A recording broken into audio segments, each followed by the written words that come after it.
explain to people what you mean by that.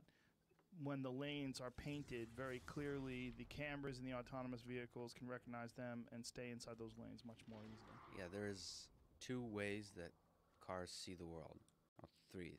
There's different sensors.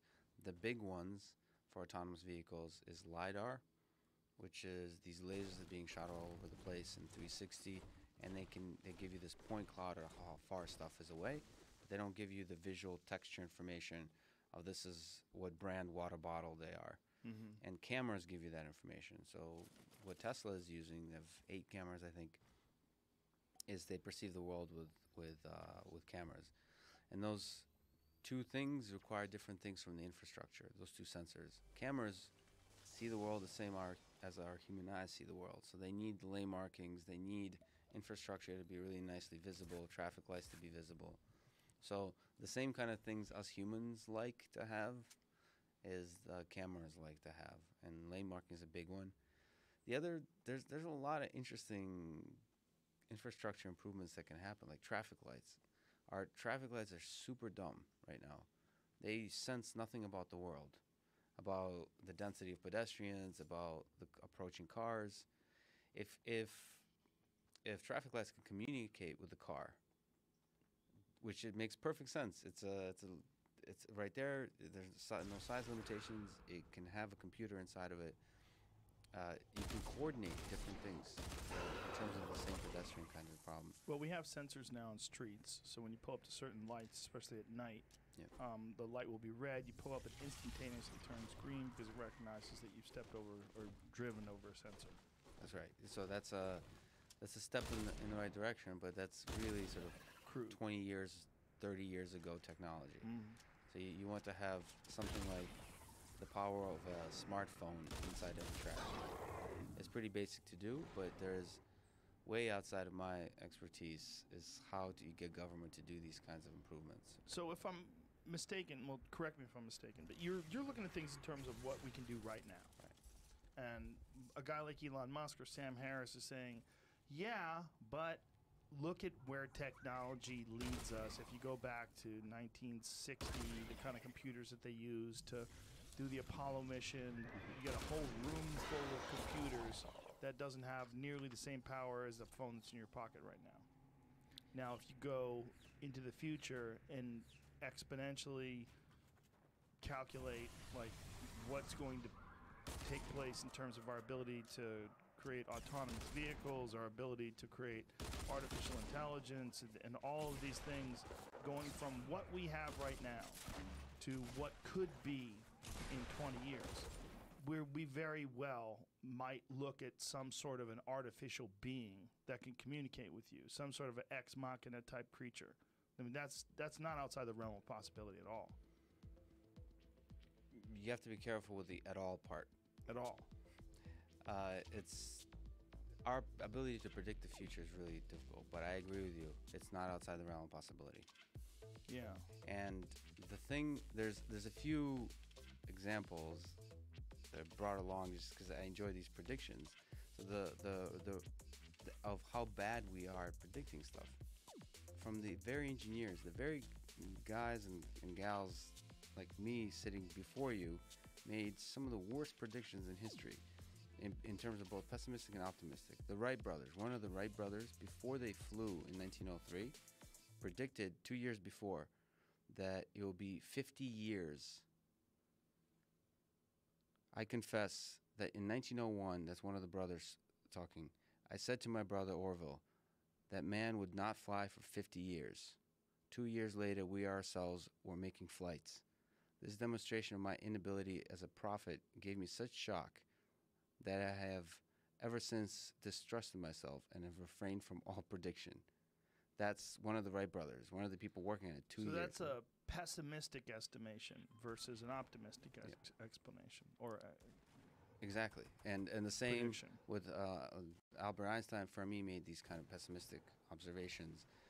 Fermi, 3 years before the first critical chain reaction, as part of he led the nuclear development of the bomb.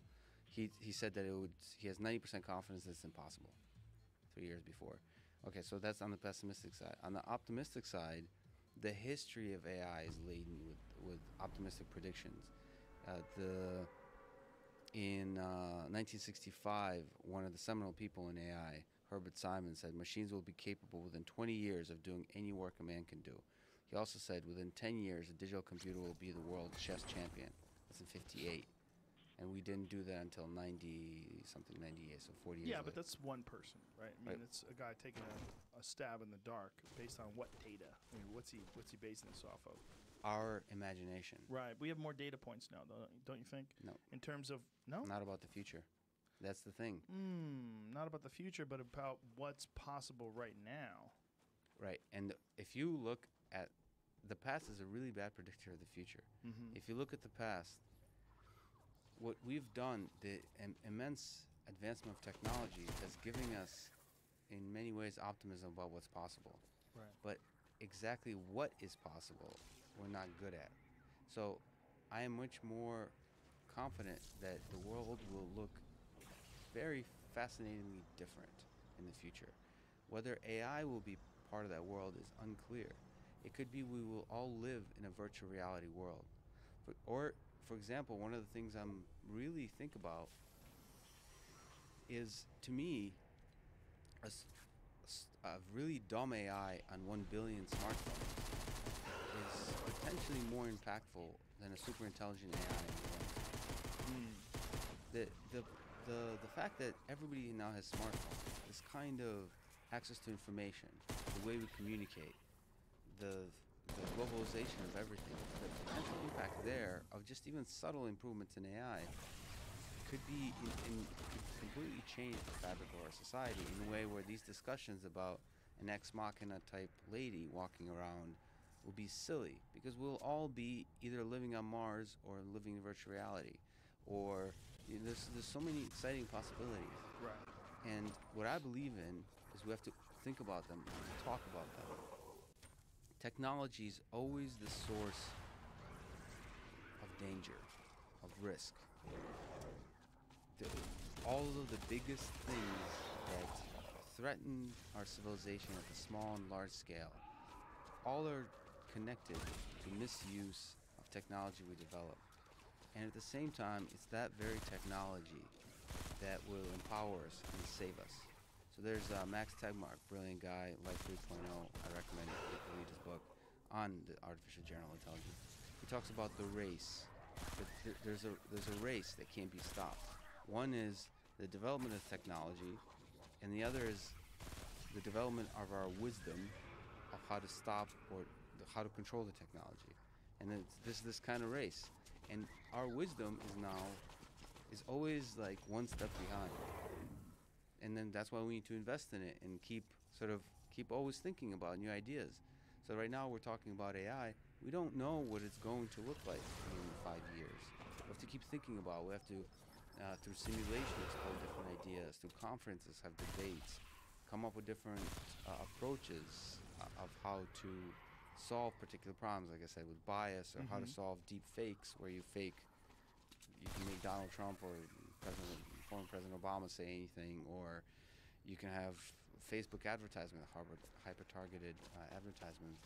How we can deal with those situations, and we constantly have this race of wisdom versus the development of technology, but not to sit and think, well, look at the development of technology. Imagine what it could do in 50 years, and we're all screwed.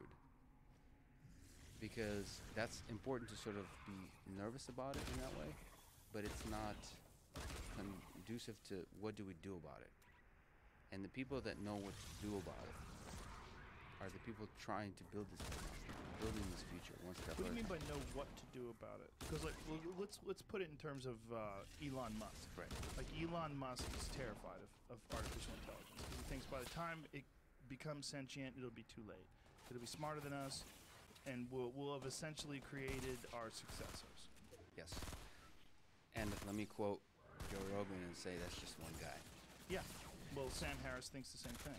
Yes, and there's quite a few people who think that. Yeah, and Sam Harris, I think, is one of the smartest people I know, and Elon Musk, intelligence aside, is one of the most impactful people I know. Yeah. And he's actually building these cars, and in the narrow AI sense, if he's built these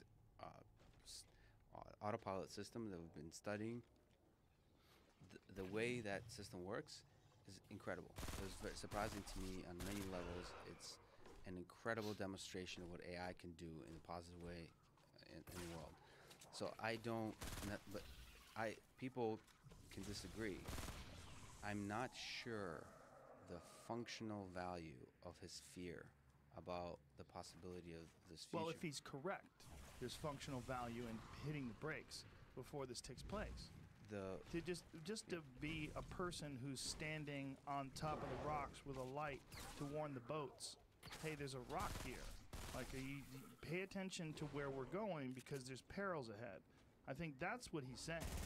And I don't think there's anything wrong with saying that. And I think there's plenty of room for people saying what he's saying and people saying what you're saying. I think what would hurt us is if we tried to silence either voice. I think what we need in terms of our understanding of this future is many, many, many, many, many of these conversations where you're dealing with the current state of technology versus a bunch of creative interpretations of where this could go, and have discussions about where it should go or what could be the possible pitfalls of any current or future actions. I don't think there's anything wrong with this. So when you say, like, what's the benefit of thinking in a negative way? Well, it's to prevent our demise. So, totally. I agree 100%. Negativity or worry about the existential threat is really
important to have as part of the conversation. Mm-hmm. But there's this level, there's this line. It's hard to put into words.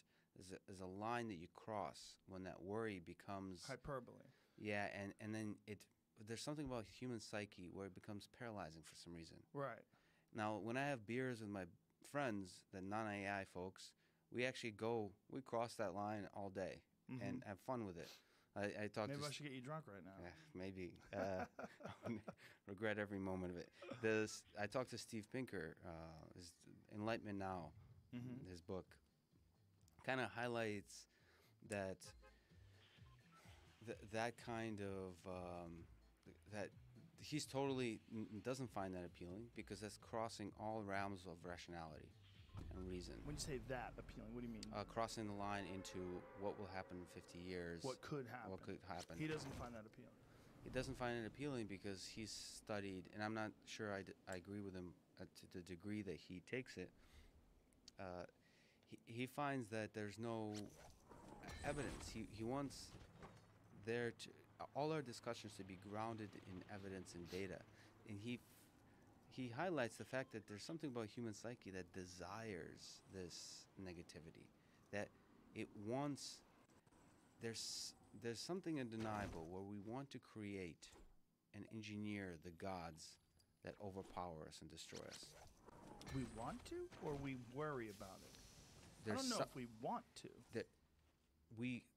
Let me rephrase that. We want to worry about it. There's something about the psyche well, because you can't take the genie and put it back in the bottle. That's right. Yeah. I mean, when you say there's no reason to think this way, but if you do have cars that are semi-autonomous now, and if you do have computers that can beat human beings who are world Go champions, and if you do have computers that can beat people at chess, and you do have people that are consistently working on artificial intelligence, you do have Boston Dynamics who are getting these robots to do all sorts of spectacular physical stunts, and then you think about the possible future convergence of all these technologies, and then you think about the possibility of this exponential increase in technology that allows them to be sentient, like within a decade, 2 decades, 3 decades. What more evidence do you need? You're seeing all the building blocks of a potential successor being laid out in front of you, and you're seeing what we do with every single aspect of technology. We constantly and consistently improve and innovate, right? With everything, whether it's computers or cars or anything. Everything today is better than everything that was 20 years ago. So if you looked at artificial intelligence, which does exist to a certain extent, and you look at what it could potentially be 30, 40, 50 years from now, whatever it is, why wouldn't you look at all these data points and say, hey, this could go bad? I mean, it could go great, but it could also go bad. I do not want to be mistaken as the person who's not the champion of the impossible. I agree with you completely. I think it's impossible. I don't think it's impossible at all. I think it's inevitable. I think it is inevitable, yes. It's the Sam Harris argument. If superintelligence is nothing more than information processing, same as the argument of the simulation, that we're living in a simulation. It's very difficult to argue against the fact that we're living in a simulation. The question is when and what the world would look like. Right. So it's, like I said, a race, and it's difficult. You have to balance those two minds. I agree with you totally. And I disagree with my fellow robotics folks who don't want to think about it at all. Of course they don't. They want to buy new houses. Yeah. They got a lot of money invested in this adventure. They want to keep the party rolling. They don't want to pull the brakes. Hey, everybody, pull the cords out of the walls. We got to stop. No one's going to do that. No one's going to come along and say, hey, we've run all this data through a computer, and we found that if we just keep going the way we're going, in 30 years from now, we will have a successor that will decide that human beings are outdated and inefficient and dangerous to the actual world that we live in, and we're going to start wiping them out. But that's not. It doesn't exist right now. It doesn't exist right now. But if that did happen, if someone did come to the UN and had this multi-stage presentation with data that showed that if we continue on the path we have 7 years before artificial intelligence decides to eliminate human beings based on these data points. What do they do? What do the Boston Dynamics people do? Well, I'm building a house in Cambridge. What are you talking about, man? I'm not going anywhere. Come on, I just bought a new Tesla. I need to finance this thing. Hey, I got credit card bills. I got student loans I'm still paying off. Like, how do you stop people from doing what they do for a living? How do you say that, hey, I know that you would like to look at the future with rose-colored glasses on, but there's a real potential pitfall that could be the extermination of the human species. Right. And obviously I'm going way far with this. Yeah, I like it. I think every one of us trying to build these systems are similar in sound to the way you were talking about the touch of death. In that my dream, the dream of many roboticists, is to create intelligent systems that will improve our lives. And working really hard at it, not for a house in Cambridge, not for $1 billion for selling a startup paycheck. We love this stuff. Some of you.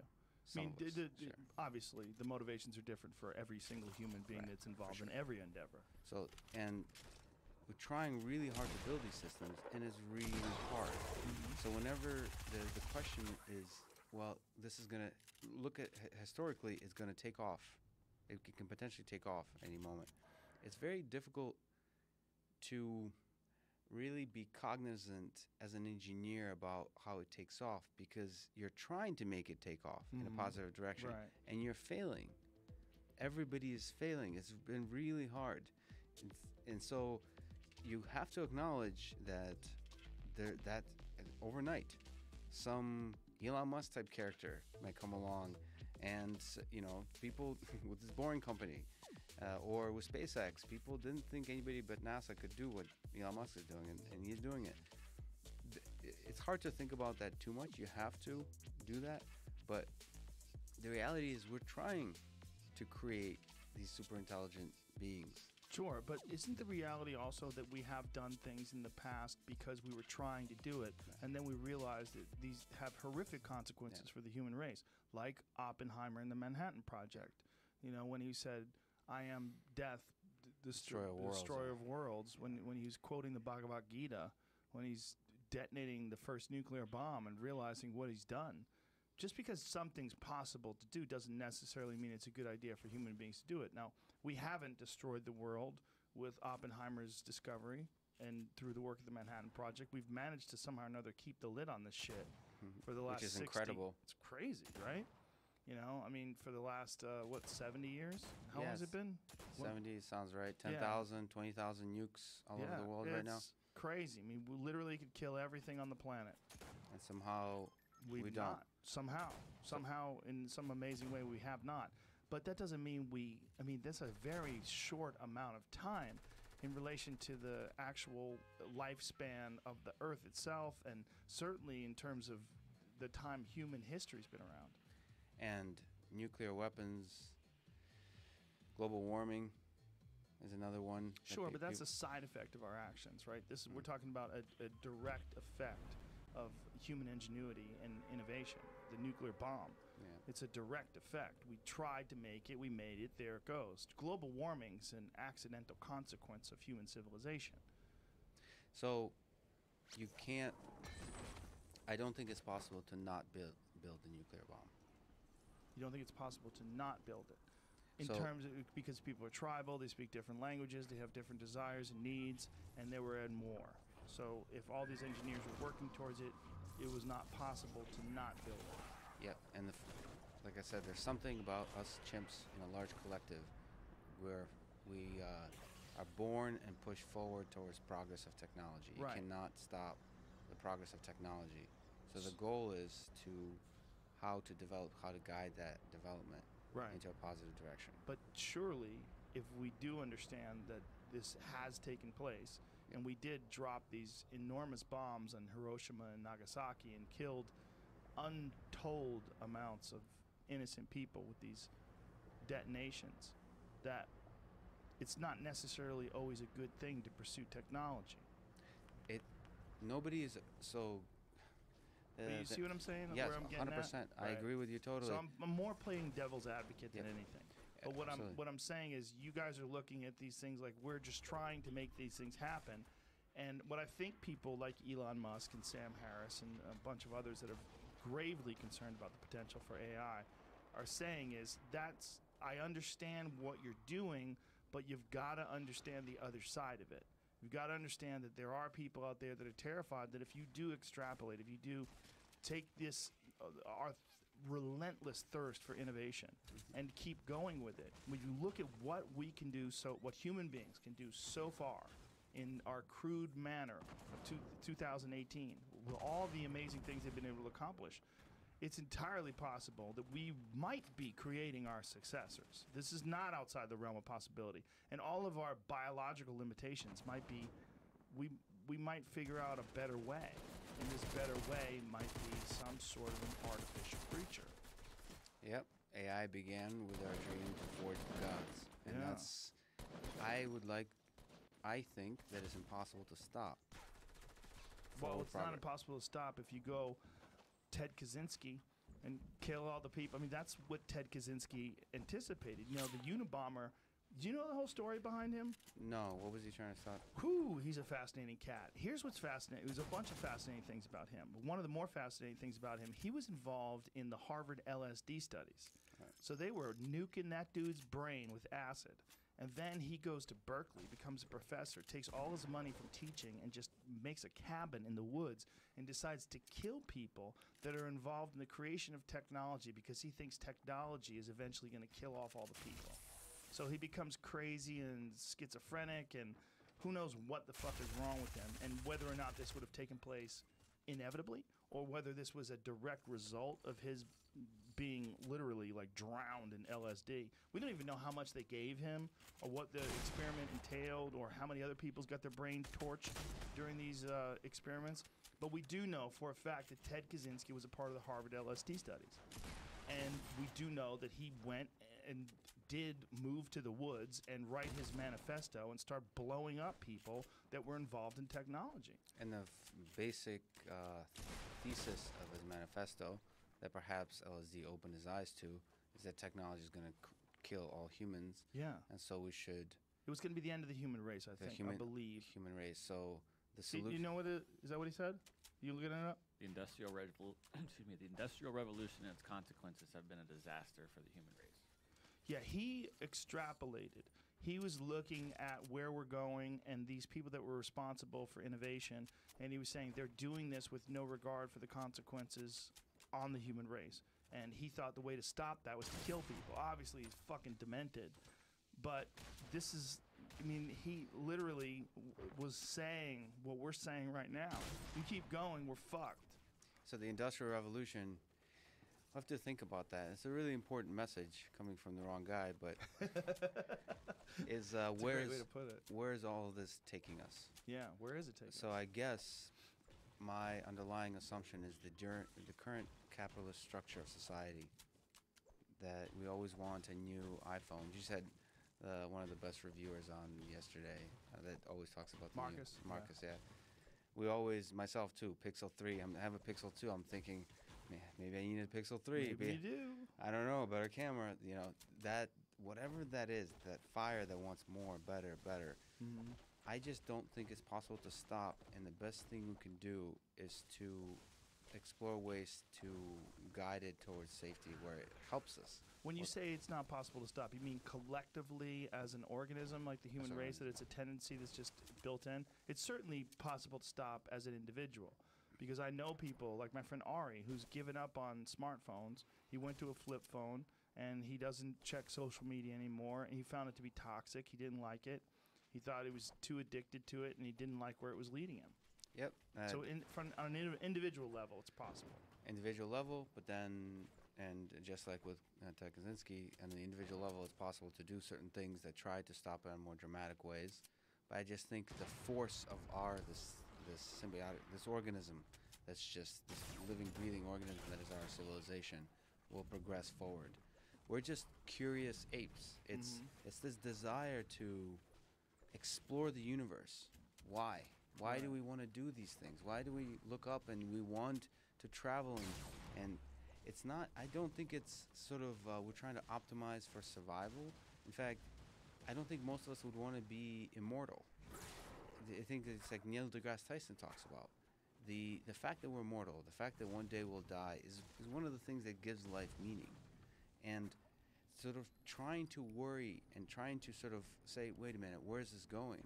As opposed to riding the wave and riding the wave of forward progress. I mean, it's one of the things, he gets quite a bit of, ironically, hate for it, Steve Pinker, but he really describes in data how our world is getting better and better. Well, he just gets hate from people that don't want to admit that there's a trend towards things getting better, because they feel like then people will ignore all the bad things that are happening right now and all the injustices, which I think is a very short-sighted thing, but I think it's because of their own biases and the perspective that they're trying to establish and push. Instead of looking at things objectively and looking at the data and say, I see where you're going, it doesn't discount the fact that there's injustice in the world and crime and violence and all sorts of terrible things happen to people that are good people on a daily basis.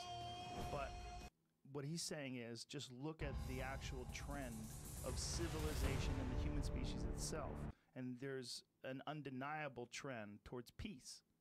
Slowly but surely working towards peace. Way safer today than it was 1,000 years ago. It is. It just is. Yeah, and there's these interesting arguments, which his book kind of blew my mind to this funny joke. He says that some people consider giving the atom bomb the Nobel Peace Prize because he believes, I'm not an expert in this at all, but he believes that or some people believe that nuclear weapons are actually responsible for a lot of the decrease in violence, because all of the major people who can do damage, all the Russia and all the major states who can do damage, have a strong disincentive from engaging in warfare. Right. And so these are the kinds of things you don't, I guess, anticipate. And so I think it's very difficult to stop that forward progress, but we have to really worry and think about, okay, how do we avoid the list of things that we worry about?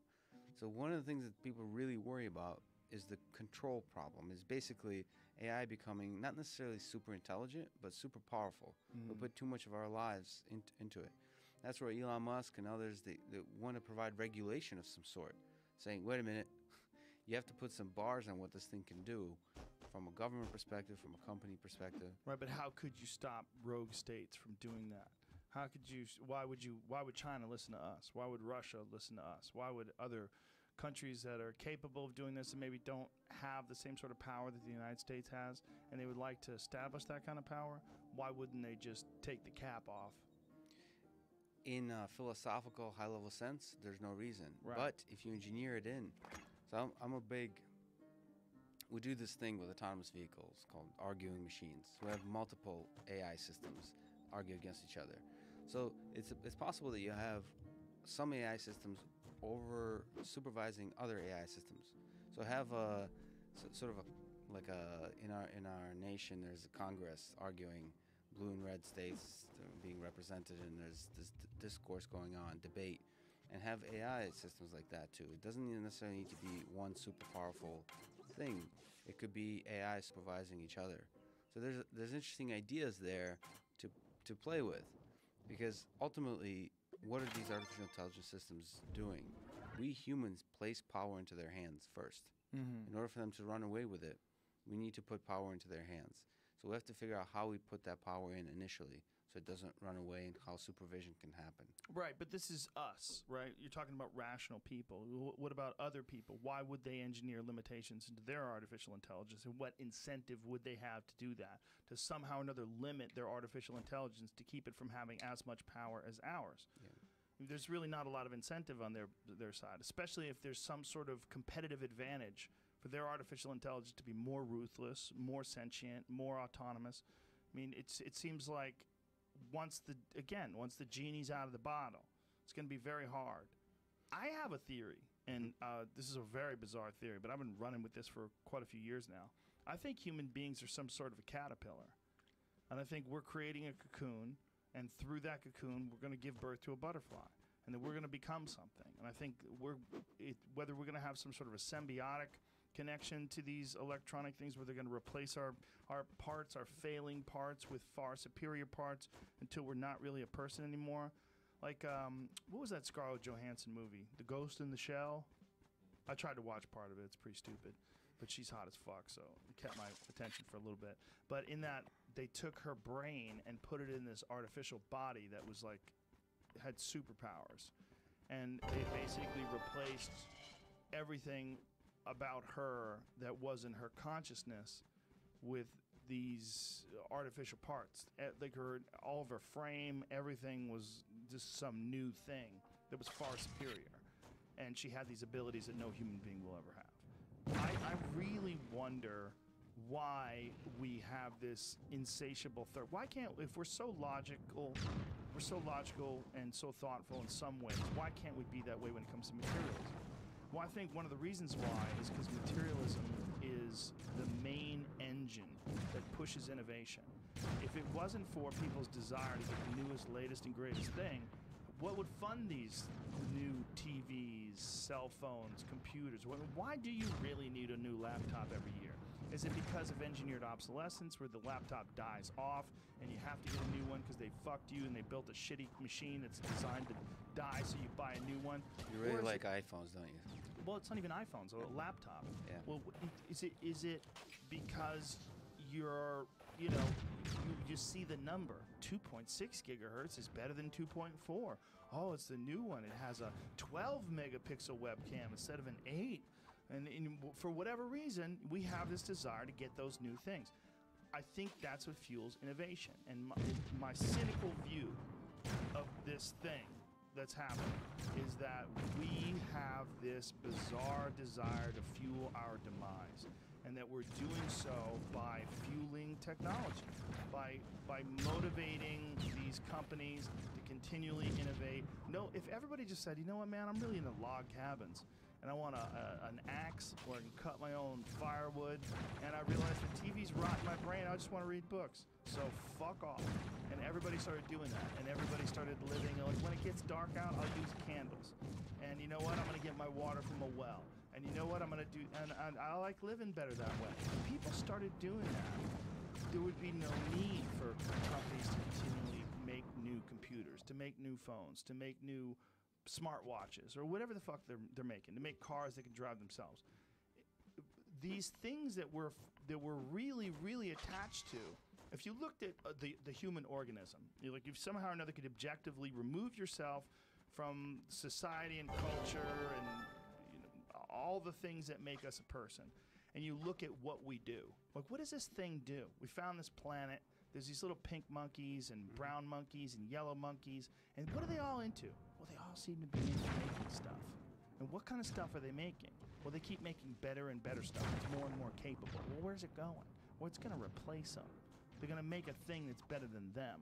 They're engineering these things slowly but surely to do all the things they do, but do them better.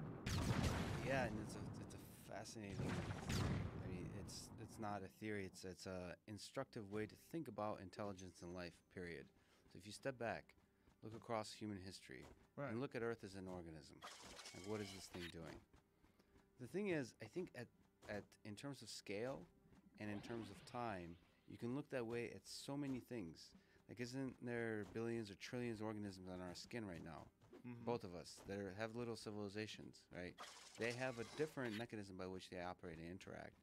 But for us to say that we're intelligent and those organisms are not is a very narrow-sighted view. So they are operating under some force of nature that Darwin has worked on trying to understand some small elements of. This is evolutionary theory, but there's other more interesting forces at play that we don't understand. Sure. And there's some kind of force. It could be a fundamental force of physics that Einstein never got a chance to discover, is our desire for an iPhone update. Some fundamental force of nature, somehow gravity and the strong force and these things described by physics add up to this drive for new things, for creation. And the fact that we die, the fact that we're mortal, the fact that what desires are built into us, whether it's sexual or intellectual or whatever drives us apes, like somehow that all combines to this progress and towards what it is a compelling way to think that if an alien species did visit Earth, I think that would probably see the smartphone situation. They see how many little lights are on and how us apes are looking at them. It's possible, I think some people have said, that they would think the overlords of the phone people. So to think that that's now moving into a direction where the future will be something that is beyond human or symbiotic with human in ways we can't understand is really interesting. Not just that, but something that we're creating ourselves. And it's a main focal point of our existence. That's our purpose. Yeah, I mean, if you think about a main focal point, if you think about the average person, what they do, there's a great percentage of our population that has jobs where they work, and one of the ways that they placate themselves doing these things that they don't really enjoy doing is earning money for objects. Right. They want a new car, they want a new house, they want a bigger TV, they want a this or a that, and the way they motivate themselves to keep showing up at this shitty job is to think, if I just put in 3 more months, I can get that Mercedes. If I just do this or that or that, I can finance this new Pixel 3. Ooh. Yeah, and it's interesting because it's sort of politicians, what's the American dream? Is for, you hear this thing, I want my children to be better off than me. Mm-hmm. This kind of desire, you can almost see that taken farther and farther there'll be a presidential candidate in 50, 100 years, they'll say, I want my children to be robots. And you know what I mean? Like, sort of this idea that that's the natural evolution, and right. that is the highest calling of our species. That scares me because I value my own life. But does it scare you if it comes out perfect? Like if each robot is like a god, and each robot is beautiful and loving, and they recognize all the great parts of this existence, and they avoid all the jealousy and the nonsense and all the stupid aspects of being a person. We realize that a lot of these things are just sort of biological engineered tricks that are designed to keep us surviving from generation after generation, but now here in this fantastic new age, we don't need them anymore. Yeah, well, first, one of the most transformative moments of my life was when I met Spot Mini in person, which is one of the legged robots in Boston Dynamics. The first time when I met them, met that little fella, I know exactly how it works. I know exactly how every aspect of it works. It's just a dumb robot. But when I met him, and he got up, and he looked at me. There it is right there. Have you seen it dance now? Yeah, the dance. Have you seen the new thing? Yep. The dance is crazy. But see, it's not crazy on the technical side. It's crazy. It's engineered. It's obvious. It's programmed, but it's crazy to watch. Like, wow. There's something. The reason the moment was transformative is I know exactly how it works, and yet by watching it, something about the feeling of it. You're like, this thing is alive. And there was this terrifying moment, not terrifying, but terrifying and appealing, where this is the future. Right. Like this thing represents some future that is totally, that we cannot understand. Just like a future in the 18th century of future with planes and smartphones was something we could understand. That this thing, that little dog could have had a human consciousness in it. That was the feeling I had. And I know exactly how it works. There's nothing close to the intelligence, but it just gives you this picture of what the possibilities are of these living creatures. And I think that's what people feel when they see Boston Dynamics. Look how awesome this thing running around is. They don't care about the technicalities and how far away we are. They see it. Look, this thing is pretty human. And the possibilities of human-like things that supersede humans and can evolve and learn quickly, exponentially fast, is this terrifying frontier that really makes us think, as it did for me. Maybe terrifying is a weird word, because when I look at it and I'm not irrational, and I look at there's videos that show the progression of Boston Dynamics robots from several years ago to today, what they're capable of, and it is a fascinating thing, because you're watching all the hard work of these engineers and all these people that have designed these systems and have figured out all of these problems that these things encounter, and they've come up with solutions, and they continue to innovate, and they're constantly doing it, and you're seeing this and you're like, wow, what are we going to see in a year? What am I going to see in 3 years? What am I going to see in 5 years? It's absolutely fascinating, because if you extrapolate and you just keep going, boy, you go 15, 20, 30, 50, 100 years from now, you have ex machina. You have ex machina, and at least in our imagination. In our imagination. And the problem is there'll be so many other things that are super exciting and interesting. Sure, but that doesn't mean it's not crazy. I mean, there's many other things you could focus on also that are also going to be bizarre and crazy. Sure, but what about it? Just it. It's going somewhere. That fucker is getting better. The parkour one is bananas. You see it hopping from box to box and left to right and leaping up in the air, and you're like, whoa, that thing doesn't have any wires on it. It's not connected to anything. It's just jumping from box to box. Like, if that thing had a machine gun and it was running across a hill at you, you'd be like, oh, fuck, how long does its battery last? How many bullets does it have? Let me just say that I would pick Tim Kennedy over that dog for the next 50 years. 50? Yeah. Man. So I'm a big Tim Kennedy fan. But I'm talking about but he'll probably have some robotic additions to his body to improve the. Well, then is he Tim Kennedy anymore? If the brain is Tim Kennedy, then he's still Tim Kennedy. That's the way we think about it. But there is huge concern about the UN is meeting about this is autonomous weapons. It's allowing AI to make decisions about who lives and who dies is really concerning in the short term. It's not about a robotic dog with a shotgun running around. It's more about our military wanting to make destruction as efficient as possible, minimizing human life. And drones. There's something really uncomfortable to me about drones in how, compare with Dan Carlin hardcore history with Genghis Khan.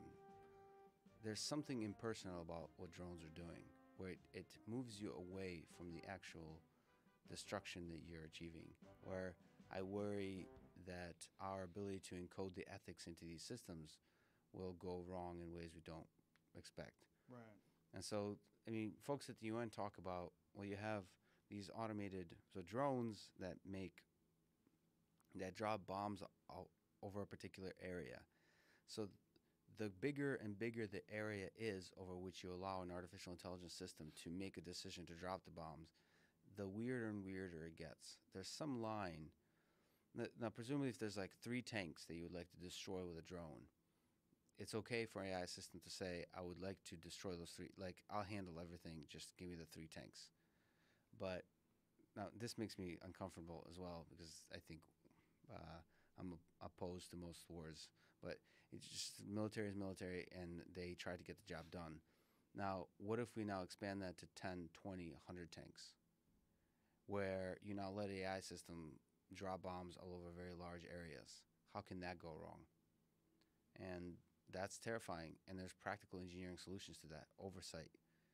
And that's something that engineers sit down. There's an engineering ethic where you encode and you have meetings of how do we make this safe. That's what you worry about. The thing that keeps me up at night is the 40,000 people that die every year in auto crashes.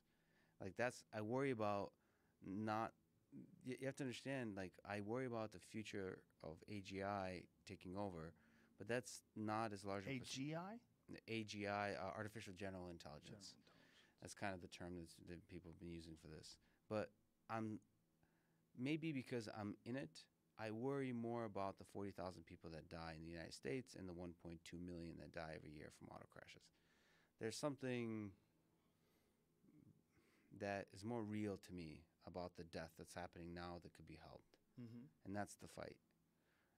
But, of course, if this threat becomes real, then that's that's a serious threat to humankind, and that's something that should be thought about.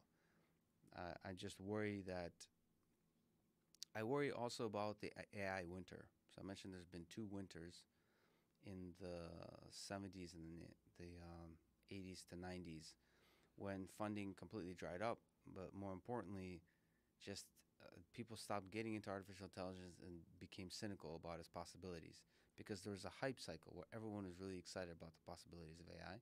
And then they realized, 5-10 years into the development, that we didn't actually achieve anything. It was just too far off. Too far off. Same as it was for virtual reality. For the longest time, virtual reality was something that was discussed, like even in the 80s and the 90s, but it just died off. Nobody even thought about it. Now it's come back to the forefront when there's real AI, or real virtual reality that you can use, like HTC Vives or things along those lines, where you can put these helmets on and you really do see these alternative worlds that people have created in these video games. And you realize, like, there's a practical application for this stuff because the technology has caught up with the concept. Yeah, and I actually don't know where people stand on VR. We do quite a bit of stuff with VR for research purposes, for simulating robotic systems, but I don't know where the hype is. I don't know if people calmed down a little bit on VR. So there was a hype in the 80s and 90s, I think. I think it's ramped up quite a bit. What is the other one? The Oculus Rift, and what other one? Just those two? Those are the main ones, and there's other headsets that you can work and use with. Yeah, and there's some you can use just with a Samsung phone, correct? Yeah, and they're working the next generation, or which next year to two, are going to be all standalone systems. Yeah. So there's going to be an Oculus Rift coming out you don't need a computer for at all. So the ultimate end game fear, the event horizon of that is the Matrix, right? That's what people are terrified of some sort of a virtual reality world where you don't exist in the physical sense anymore. They just plug something into your brain stem, just like they do in the Matrix, and you're just locked into this artificial world. Is that terrifying to you? So that seems to be less terrifying than AI killing all of humankind. Well, it depends. I mean, what is life? That's the real question, right? If you only exist inside of a computer program, but it's a wonderful program, and you whatever your consciousness is, and we haven't really established what that is, right? We don't. I mean, there's a lot of really weird hippie ideas out there about what consciousness is. Your body's just like an antenna, man, and it's just like tuning into consciousness. And consciousness is all around you. It's Gaia. It's the Mother Earth. It's the universe itself. It's God. It's love. Okay, maybe.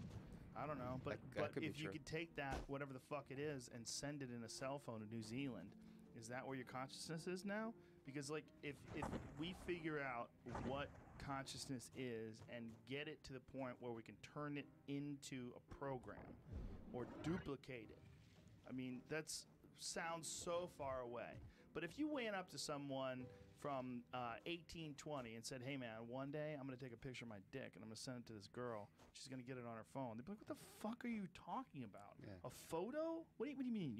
What's a photo? Oh, it's like a picture, but like you don't draw it. It's perfect. It looks exactly like that. It's in HD, and I'm going to make a video of me taking a shit, and I'm going to send it to everyone. They're like, what the fuck is that? That's not even possible. Get out of here.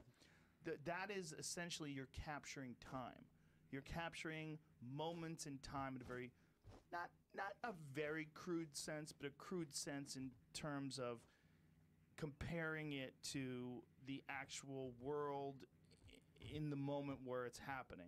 Like here, you and I are having this conversation. We're having it in front of this wooden desk. There's paper in front of you. To you and I, we have access to all the textures, the sounds. We can feel the air conditioning. We can look up. We can see the ceiling.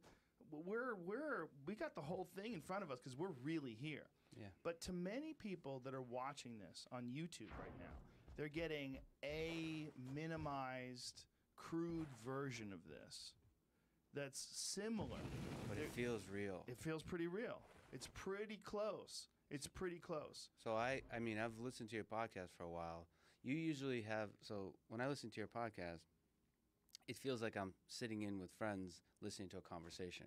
So it's not as intense as, for example, Dan Carlin's Hardcore History, Right. where the guy's like talking to me about the darkest aspects of human nature. His show's so good, I don't think you can call it a podcast. Yeah, it's not a it's an experience. So Yeah. You're there. I was hanging out with him and Genghis Khan. and World War I, World War II. Yeah. Painfotainment is an episode he had where he talks very dark ideas about our human nature and desiring observation of the torture and suffering of others. There's something really appealing to us. He has this whole episode how throughout history we liked watching people die. Mm-hmm. And there's something really dark. He was saying that if somebody streamed something like that now, it would probably get hundreds of millions of views. Yeah, And probably would. And we're protecting ourselves from our own nature because we understand the destructive aspects of it. That's why YouTube would pull something like that. Right.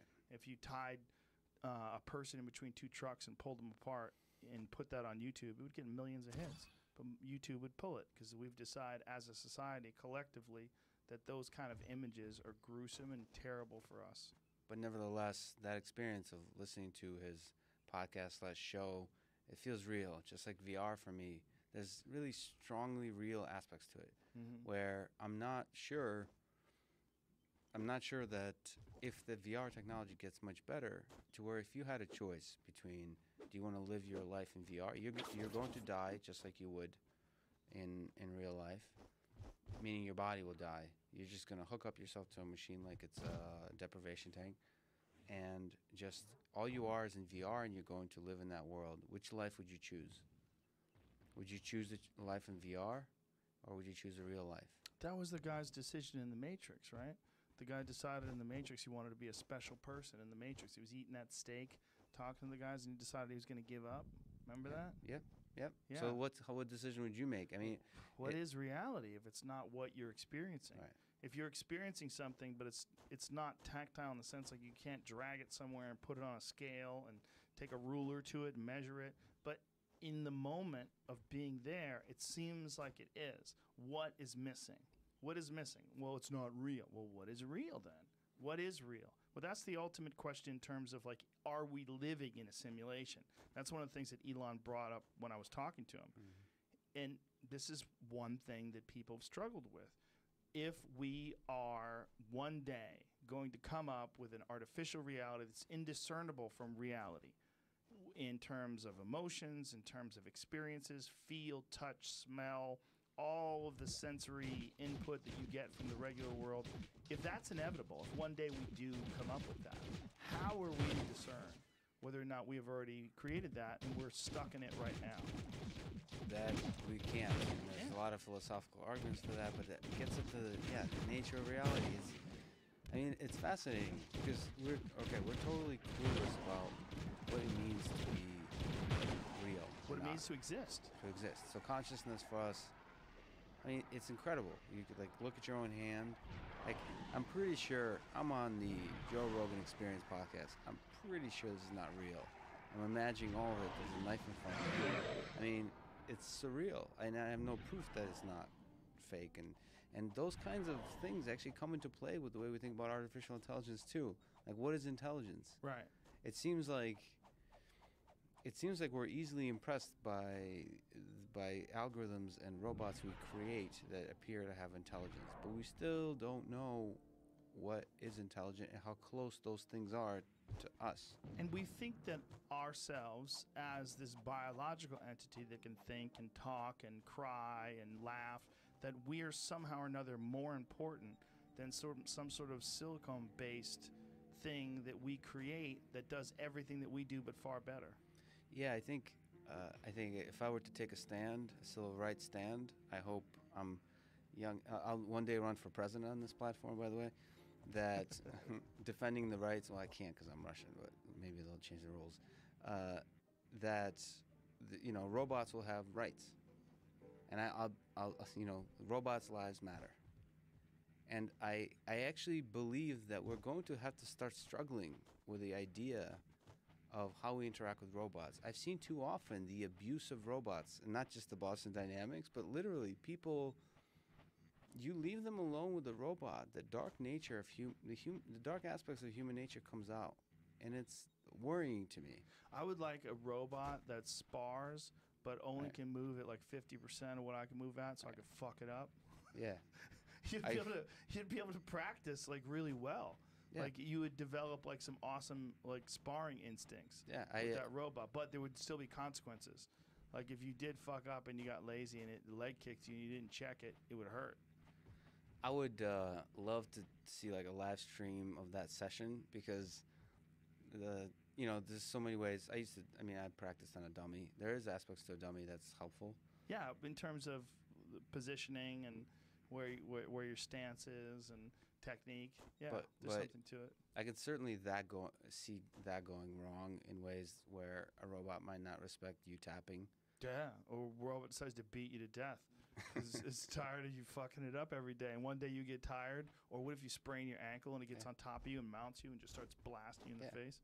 Yeah, just a heel hook or something. Right. And you'd have to be able to say, stop. Well, then, no, you're going to have to use your martial art to defend yourself. Yeah, right, because if you make it too easy for the robot to just stop anytime, then you're not really going to learn.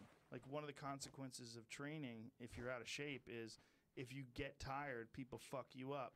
And that's incentive for you to not get tired. Like, there was so many times that I would be in the gym, like doing strength and conditioning, and I'd think about moments where I got tapped, where guys caught me in something and I was exhausted and I couldn't get out of the triangle. I'm like, shit. And I just fucking, I just really push on the treadmill or, push on the, Airdyne bike or whatever it was that I was doing, thinking about those moments of getting tired. Yeah, those moments. That's what I think about when I do like sprints and stuff. Yeah. Was the feeling of competition, those nerves. Yeah. Of stepping in there. And just it's really hard to do that kind of visualization, but it builds. It's effective though, and the feeling of consequences to you not having any energy, so you have to muster up the energy, because if you don't, you're going to get fucked up, or something bad's going to happen to someone you care about, or something's going to happen to the world. Maybe you're a superhero. You're saving the world from the robots. That's right. But to go back to what we were talking about, I'm sorry to interrupt you, but just to bring this all back around, what is this life, and what is consciousness, and what is this experience? And if you can replicate this experience in a way that's indiscernible, will you choose to do that? Like if someone says to you, hey, Lex, you don't have much time left, but we have an option. We have an option, and we can take your consciousness as you know it right now, put it into this program. You will have no idea that this has happened. You're going to close your eyes. You're going to wake up. You're going to be in the most beautiful green field. There's going to be naked women everywhere, feasts everywhere you go. It's going to be just picnic tables filled with the most glorious food. You're going to drive around a Ferrari every day and fly around in a plane. You're never going to die. You're going to have a great time. Or take your chances. See what happens when the lights shut off. Well, first of all, I'm a simple man. I don't need multiple women. One is good. I'm romantic in that way. That's what you say, but that's in this world. This world, you've got incentive to not be greedy. In this other world where you can breathe underwater and fly through the air and you know. No, I believe that scarcity is the fundamental ingredient of happiness. So if you give me 72 virgins or whatever it is, and you just keep one slut. Not a slut. She a requirement. Somebody intelligent and interesting who enjoys sexual intercourse. Well, not just enjoys sexual intercourse. Likes you. A person. Well, that and keeps things interesting. Lex, we can engineer all this into your experience. You don't need all these different women. I get it. I understand. Yeah, we've got this program for you. Don't worry about it. Okay, you want one more and a normal car, like maybe a Saab or something like that. Nothing crazy. Yeah. Right? Yeah. But you're a simple man. I get it. No. But you need to play chess with someone who could beat you every now and then, right? Yeah. But not just chess. So engineer some flaws. Like she needs to be able to lose her shit every once in a while. Yeah, the Matrix. The girl in the red dress. Which girl in the red dress? That comes right here. Remember, he goes like, "Did you notice the girl in the red dress? It's like the one that catches his attention." I don't remember this. This is right at the very beginning when he's telling him what the Matrix is. She walks by right here. Oh, there she is. But bam, that's your girl. The guy afterwards is like, "I engineered." I'm telling that. you, it's just not. It's not. Well, yeah, but then I have certain features like I'm not an iPhone guy. I like Android, so that may be an iPhone person's girl. But that's nonsense. So if an iPhone came along that was better than Android, you wouldn't want to use it? No, my just definition of better is different. Like, I know, for me, happiness lies like in Android phones. Yeah, Android phones. Close connection with other human beings who are flawed but interesting, who are passionate about what they do. Yeah, but this is all engineered into your program. Yeah. That's I'm requesting features here. Yeah, 'Cause you're you're requesting features, but why Android phones? Is that like I'm a Republican? Well, I'm a Democrat. No. I like Androids. I like iPhones. Is that what you're doing? You getting tribal? No, I'm with not your getting tribal. electronics? Totally not tribal. I was just If I figured the girl in the red dress just seems like an iPhone as a feature set. I imagine What? the kind of features I'm asking for. She's too hot. Yeah, and it seems like she's not interested in Dostoevsky. How would you know?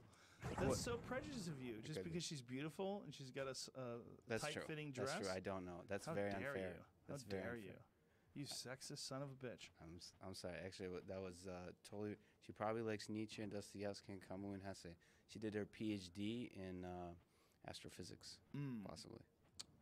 Yeah, no, that's. But we're talking about all simulation that is just as real as this world. Like where there's no, it's impossible to discern. Not only is it impossible to discern, people choose not to discern anymore. Right. Because it's so, why bother? Why bother discerning? That's a fascinating concept to me, but I think that world, not to sound hippie or anything, but I think we live in a world that's pretty damn good. It is pretty good. So, but improving it with such fine ladies walking around is not necessarily a delta that's positive. Okay, but that's one aspect of the improvement. What about improving it in this new world? There's no drone attacks in Yemen that kill children. There's no murder. There's no rape. There's no sexual harassment. There's no racism. There's no all the negative aspects of our current culture are engineered out. I think a lot of religions have struggled with this, and of course I would say I would want a world without that, but part of me thinks that our world is meaningful because of the suffering in the world. Right, that's a real problem, isn't it? Yeah.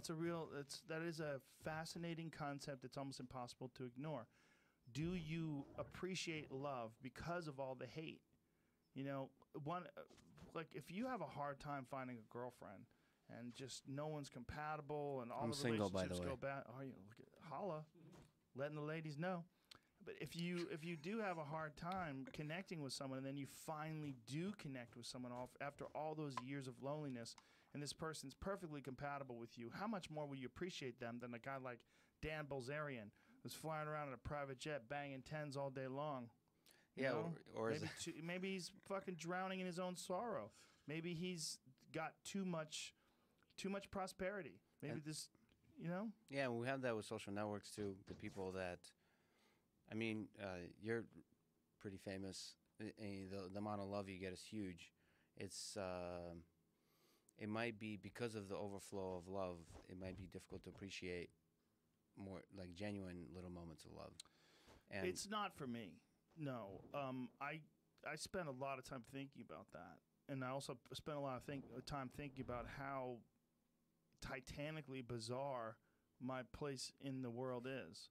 I mean, I think about it a lot, and I spent a lot of time being poor and being a loser. I mean, my childhood was not the best. I went through a lot of struggle when I was young that I cling to like a safety raft. You know, I don't ever think there's something special about me, and I try to let everybody know that anybody can do what I've done. You just have to just keep going. It's like 99% of this thing is just showing up and keep going. Keep improving, keep working at things, and keep going. Put the time in. But the interesting thing is, you haven't actually, a couple of days ago, went back to your first podcast and listened to it. You haven't really changed much. So the audio got a little better.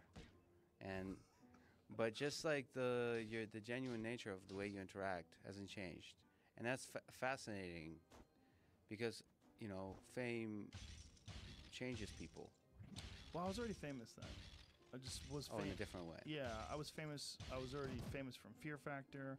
I already had stand-up comedy specials. I'd already been on a sitcom. I wasn't as famous as I am now, but I understood what it is. I'm a big believer in adversity and struggle. I think they're very important for you. It's one of the reasons why I appreciate martial arts. It's one of the reasons why I've been drawn to it as a learning tool. not just as something where it's a puzzle that I'm fascinated to try to figure out how to get better at the puzzle. And martial arts is a really good example because you're never really the best, especially when there's just so many people doing it. It's like you're always going to get beat by guys. And then I was never putting the kind of time into it as an adult outside of my Taekwondo competition. I was never really putting all day, every day into it like a lot of people that I would train would. And so I'd always get dominated by the really best guys. So there's a certain amount of humility that comes from that as well. But there's a struggle in that you're learning about yourself and your own limits and the limits of the human mind and endurance and just not understanding all the various interactions of techniques, and that, you know, there's humility to that, in that I've always described martial arts as a vehicle for developing your own human potential. But I think marathon running has similar aspects. I think when you figure out a way to keep pushing and push through, the control of your mind and your desire and overcoming adversity. I think overcoming adversity is critical for the human. Because for humans, we have this set of reward systems that are designed to reward us for overcoming obstacles, for overcoming relationship struggles, for overcoming physical limitations. And those rewards are great, and they're some of the most amazing moments in life when you do overcome. And I think this is sort of engineered into the system. Mm-hmm. So for me, fame is almost like a cheat code. It's like you don't really want it. Don't dwell on that, man. Like that's like a free buffet.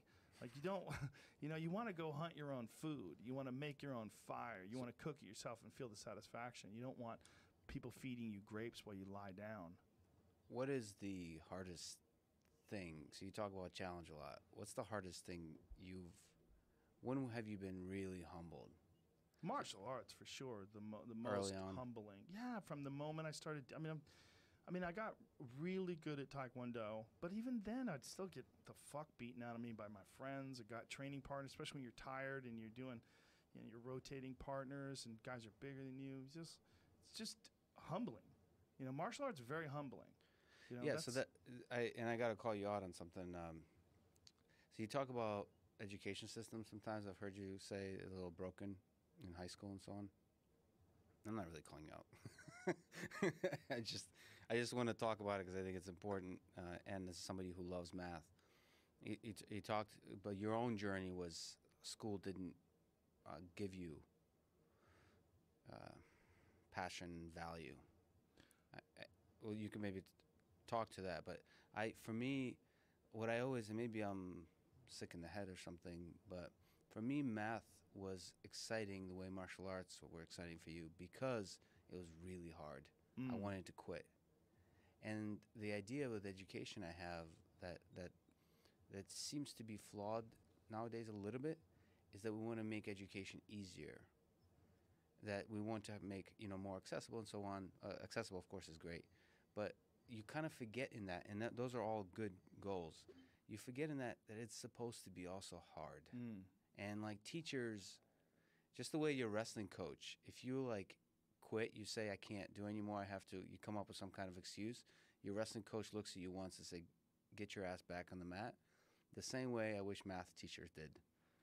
That when people say, it's almost like cool now to say, it's not, math sucks, math's not for me, or science sucks, this teacher is boring.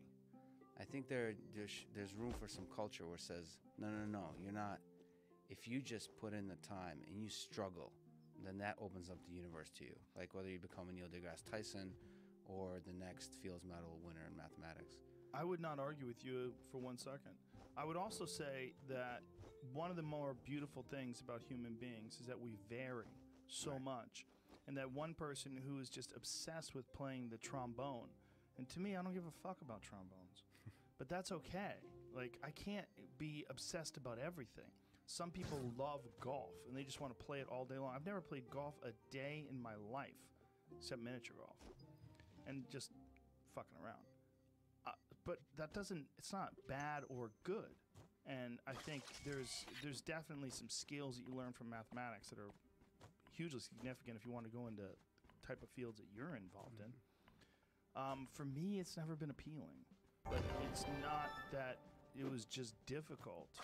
It's also that it just, for whatever reason, who I was at that time in that school with those teachers, having the life experience that I had, that was not what I was drawn to. But what I was drawn to was literature.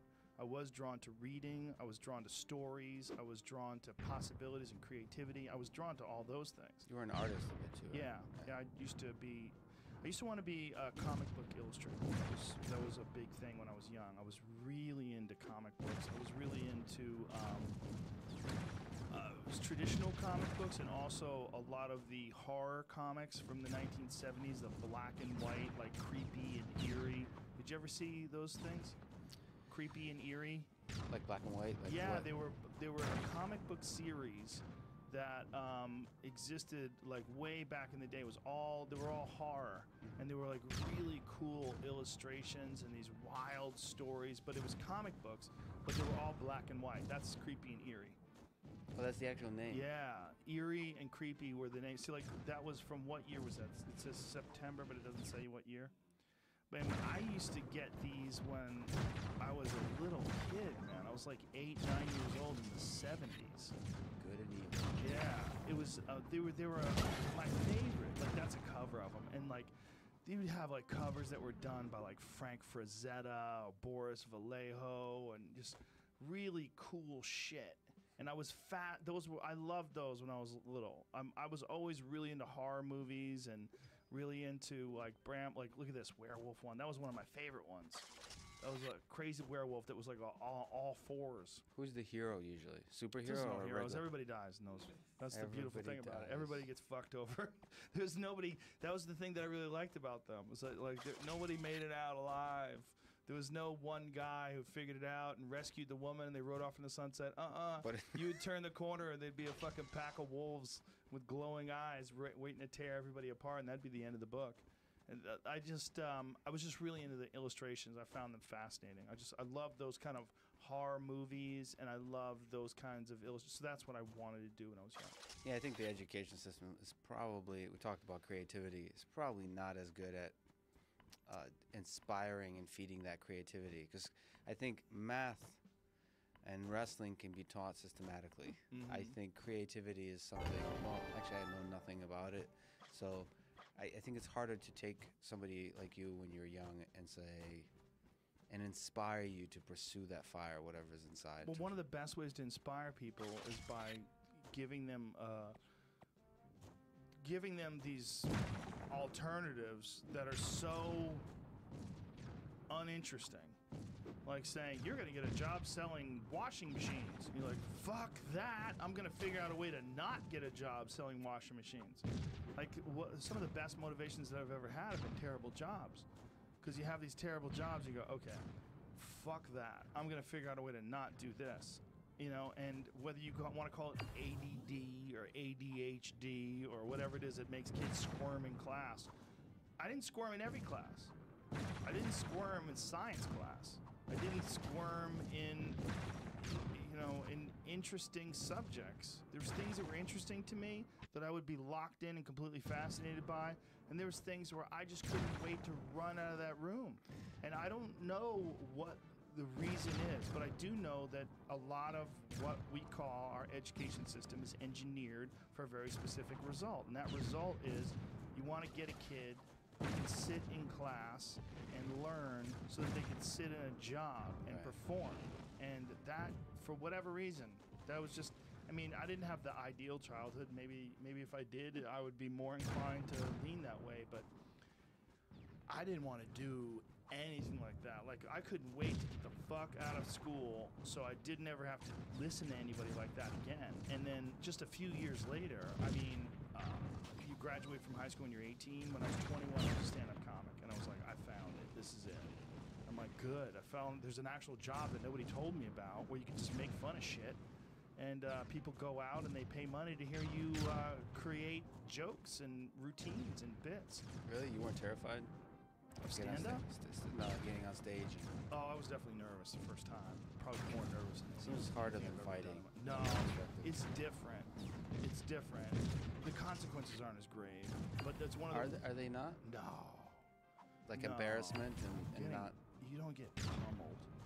I mean, there's you could say like emotionally it's probably more devastating or as devastating. But man, losing a fight, it fucks you up for a long time. You feel like shit for a long time. But then you win, you feel amazing for a long time too. When you kill on stage, you only feel good for like an hour or so, and that goes away. It feels normal. It's just normal. It's just life, you know. But I think that it prepared me, like competing in martial arts, the fear of that, and then how hard it is to like stand opposite another person who's the same size as you, who's equally well trained, who's also a martial arts expert, and they ask you, "Are you ready? Are you ready?" You bow to each other, and then they go, "Fight!" And then you're like, "Fuck, here we go." Like that to me probably was like one of the best and to do that from the time I was 15 till I was 21 was probably the best preparation for anything that was difficult to do because it was so fucking scary. And then to go from that into stand-up, I think it prepared me for stand-up because I was already used to doing things that were scary. And now I seek scary things out. I seek difficult things out. Like picking up the bow and that. Yes, archery, which is really difficult. I mean, there's it's one of the reasons why I got attracted even to playing pool. Pool is very difficult. It's very difficult to control your nerves on high pressure situations. Yeah. So that there's some benefits to that. But it goes back to what you were saying earlier. How much of all this stuff, like when you were saying that scarcity, there's real value in scarcity, and that there's real value in struggle, and there's how much of all this is just engineered into our human system that has given us the tools and the incentive to make it to 2018 as a human species. Yeah, I think it's whoever the engineer is, whether it's God or nature or whatever. I think it's engineered in somehow. We get to think about that when you try to create an artificial intelligence system. When you imagine what's a perfect system for you, we talked about this with the lady. What's the perfect system for you? If you had to really put down on paper and engineer what's the experience of your life, when you start to realize it actually looks a lot like your current life. So this is the problem that companies are facing, like Amazon, in trying to create Alexa. What do you want from Alexa? Do you want a tool that says what the weather is? Or do you want Alexa to say, "Joe, I don't want to talk to you. I have..." Alexa, where you have to work her over, like, Alexa, come on, what did I do? I'm sorry. Yeah. Listen, if I was rude, I was insensitive, I was tired, the commute was really rough. And they should be my like, "I'm boss is seeing an somebody asshole." else. Alexa! Do you remember Avatar depression? The movie Avatar and depression was a psychological effect after the movie somehow? Yeah, it was a real term that people were using, boy. that psychologists were using, because people would see the movie Avatar, which I loved. A lot of people said, "Oh, it's fucking Pocahontas with blue people." To those people I say, fuck off. If you want to talk about suspension of disbelief, that to me, that movie was the ultimate suspension of disbelief. I love that movie. I fucking love that. I know James Cameron's working on like 15 sequels right now, all simultaneously. I wish that motherfucker would dole them out. He's like a crack dealer that gets you hooked once and then you just wait outside in the cold shivering for years.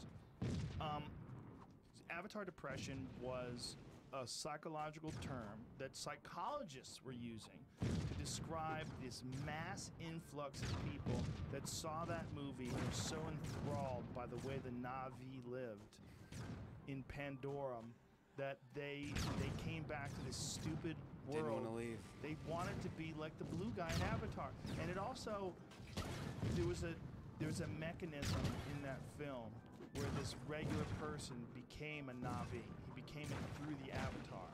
And then eventually that tree of life or whatever it was, they transferred his essence into this creation, this Avatar, and he became one of them. He became one of them. He absorbed their culture.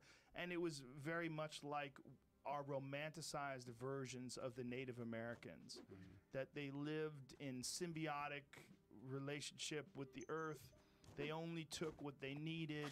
They had a spiritual connection to their food and to nature and to their existence was noble, and it was honorable, and it wasn't selfish, and it was powerful, and it was spiritual, and that we're missing these things. We're missing these things, and I think we are better at romanticizing them and craving them as opposed to living them. I mean, you look at movies like Happy People with Life in the Taiga. Life in the Taiga is I mean, I'm Russian, so Werner Herzog's film. yeah, Amazing movie. Part of you wants to be like, well, I want to be out there in nature, focusing on simple survival, setting traps for animals, cooking some soup, a family around you, just kind of focusing on the basics. And I'm the same way. Like, I go out, hiking, and I go out in nature. I would love to pick up hunting, and I crave that. But if you just put me in the forest, I'll probably be like, here, I'm taking your phone away, and you're staying here. That's it. You're never going to return to your Facebook and your Twitter and your robots. I don't know if I'll be so romantic about that notion anymore. I don't know either, but I think that's also the genie in the bottle discussion. I think that genie's been out of the bottle for so long that you'd be like, well, what about on Facebook? What if I got some messages? Let me check my email real quick. No, we're in the forest. There's no Wi-Fi out here. No Wi-Fi ever? What the fuck? How do people get your porn? Like, there's no porn. No! That's another understudied, again, not an expert, but the impact of internet pornography on culture. Oh, yeah. I mean, it's significant and also ignored to a certain extent. And if not ignored, definitely purposefully left out of the conversation. Yeah, when I was a PhD student, a person from Google came to give a tech talk, and he opened by saying, 90% of you in the audience have this month Googled a pornographic term in our search engine. And it was really, it's a great opener because people were just all really uncomfortable. Yeah. Because we just kind of hide it away into this, but it certainly has an impact. But I think there's a suppression aspect to that too that's unhealthy. We have a suppression of our sexuality because we think that somehow or another it's negative, and especially for women.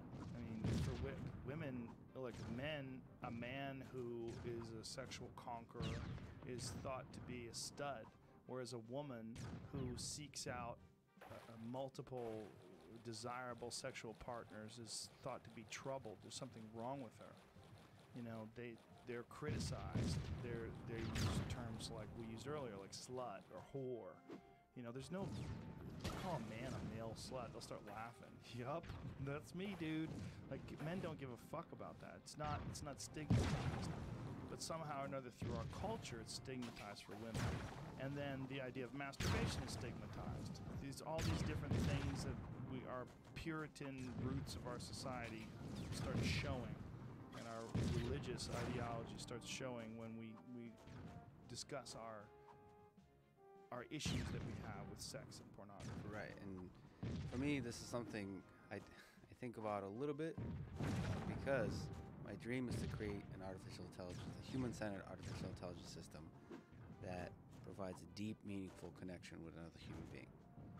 And you have to consider the fact that pornography or sex dolls will be part of that journey somehow in society. The dummy they'll be using for martial arts would likely to be an out development of sex robots. And we have to think about what's the impact of those kinds of robots on society. Well, women in particular are violently opposed to sex robots. I've read a couple of articles written by women about sex robots and the possibility of future sex robots. And I shouldn't say violently, but it's always negative. So is the idea that men would want to have sex with some beautiful thing that's programmed to love them as opposed to earning the love of a woman. But you don't hear that same interpretation from men. From men, it seems to be that there's a thought about maybe it's kind of gross, but also that it's inevitable. and that and then there's like this like sort of nod to it, like how crazy would that be if you had the perfect woman, like the woman in the red dress in the Matrix. Yeah, but She comes over your house and she's perfect. because you're not thinking about the alternative, which is a male robot doll, which will now be able to satisfy your girlfriend, wife better than you. I think you'll hear from guys a lot more then. Maybe. Or maybe Or like, start competing. good luck with her. She's fucking annoying. She's always yelling at me. Let her yell at the robot. He's not gonna care. Then that robot turns into a grappling dummy. Yeah, and maybe she can go ahead and get fat with the robot. He's not even gonna care. Go ahead. Just sit around, eat Cheetos all day, and scream at him. He's your slave. Good. I mean, it could work both ways, right? It could work the same way that a man would, a woman would see a man that is interested in a sex robot to be disgusting and pathetic. A man could see the same thing in a woman that's interested in a sex robot. Like, okay, is that what you want? You're some crude thing that just wants physical pleasure, and you don't even care about a real, actual emotional connection to a biological human being? Like, okay, well then you're not my kind of woman anyway. Yeah, but if done well, those are the kinds of, in terms of threats of AI, to me, it can change the fabric of society, because like I'm old school in the sense I like monogamy, for example. Well, you say that because you don't have a girlfriend. So you're longing for monogamy. One is better than zero. Well, no, the real reason I don't have a girlfriend is because, and it's fascinating with people like you actually, with Elon Musk, like the time. Yes. Is a huge challenge because of how much a romantic I am, because how much I care about people around me. I feel like it's a significant investment of time. And also the amount of work that you do.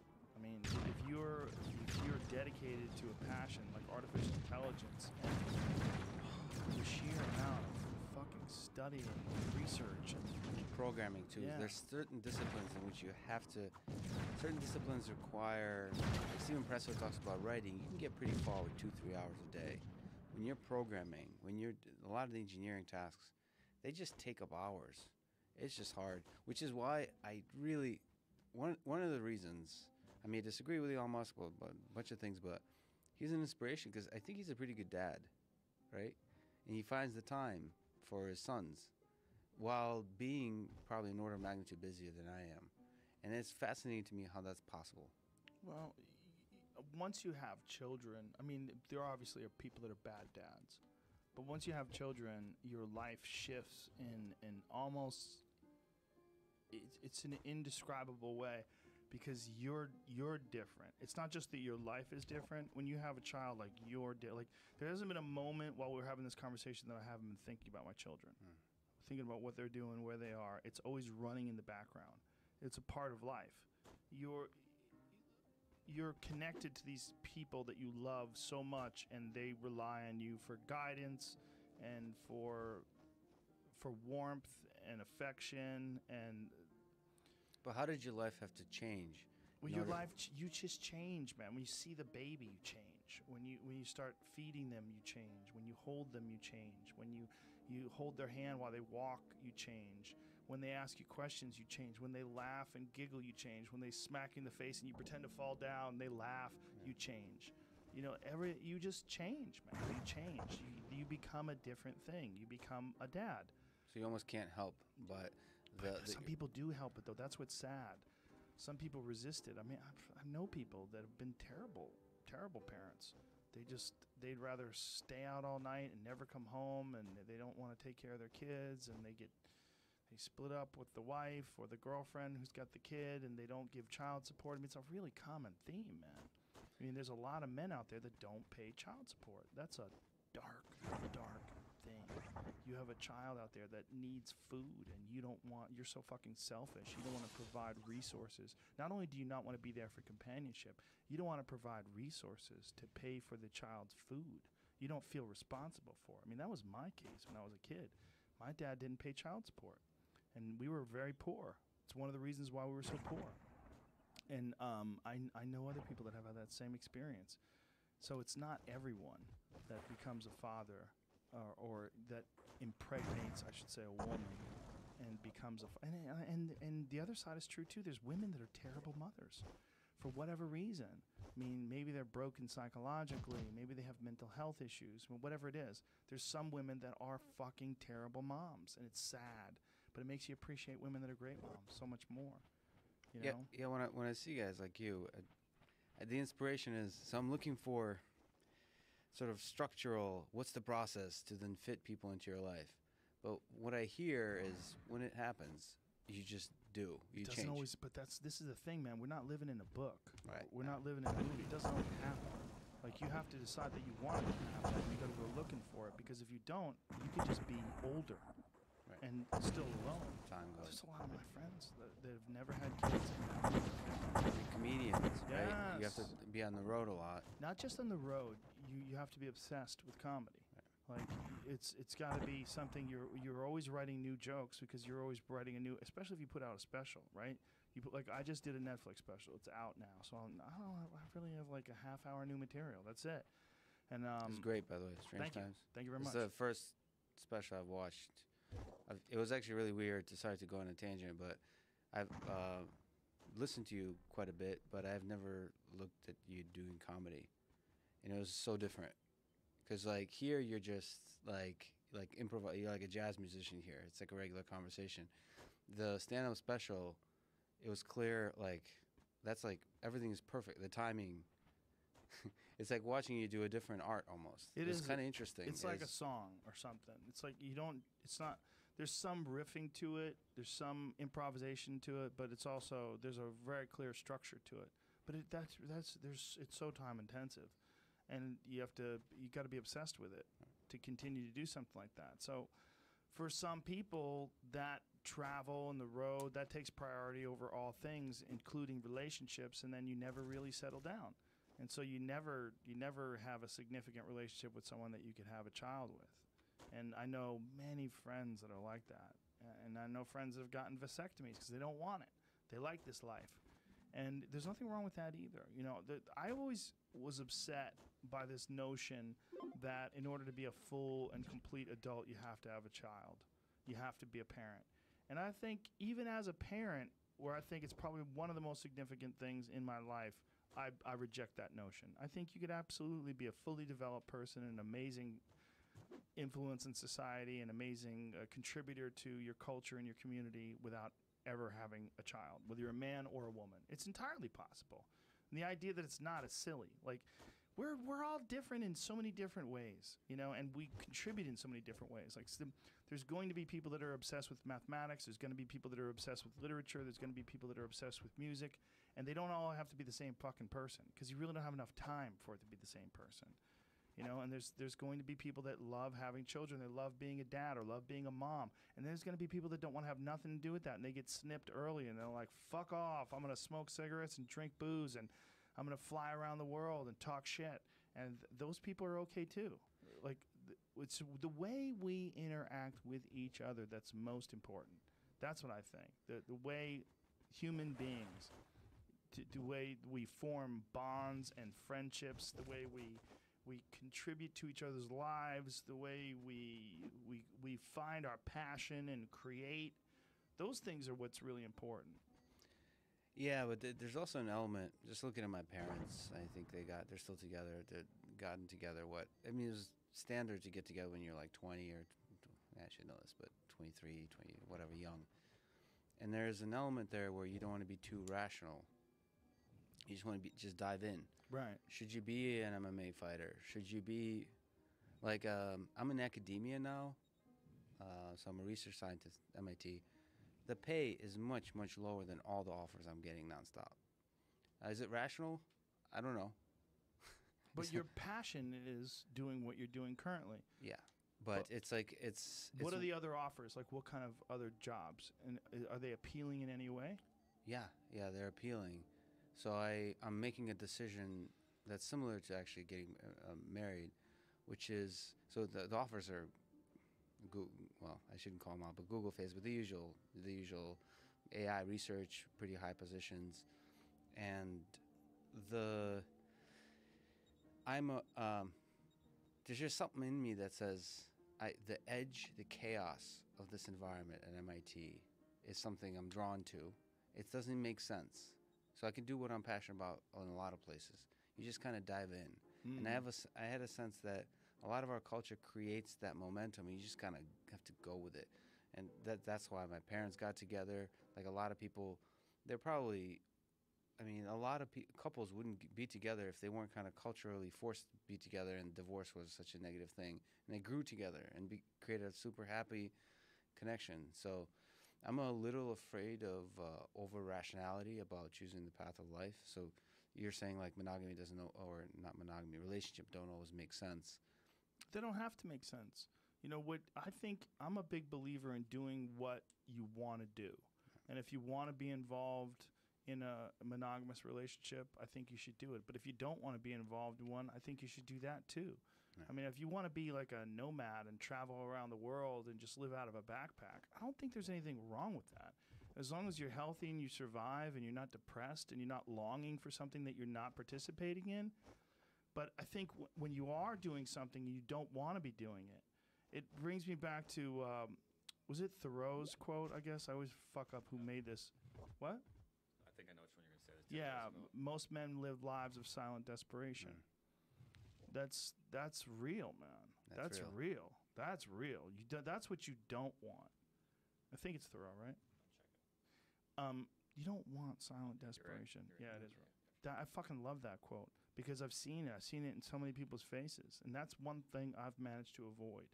And I don't know if I avoided that by luck or just by the fact I'm stupid and I just follow my instincts, whether they're right or wrong, and I make it work.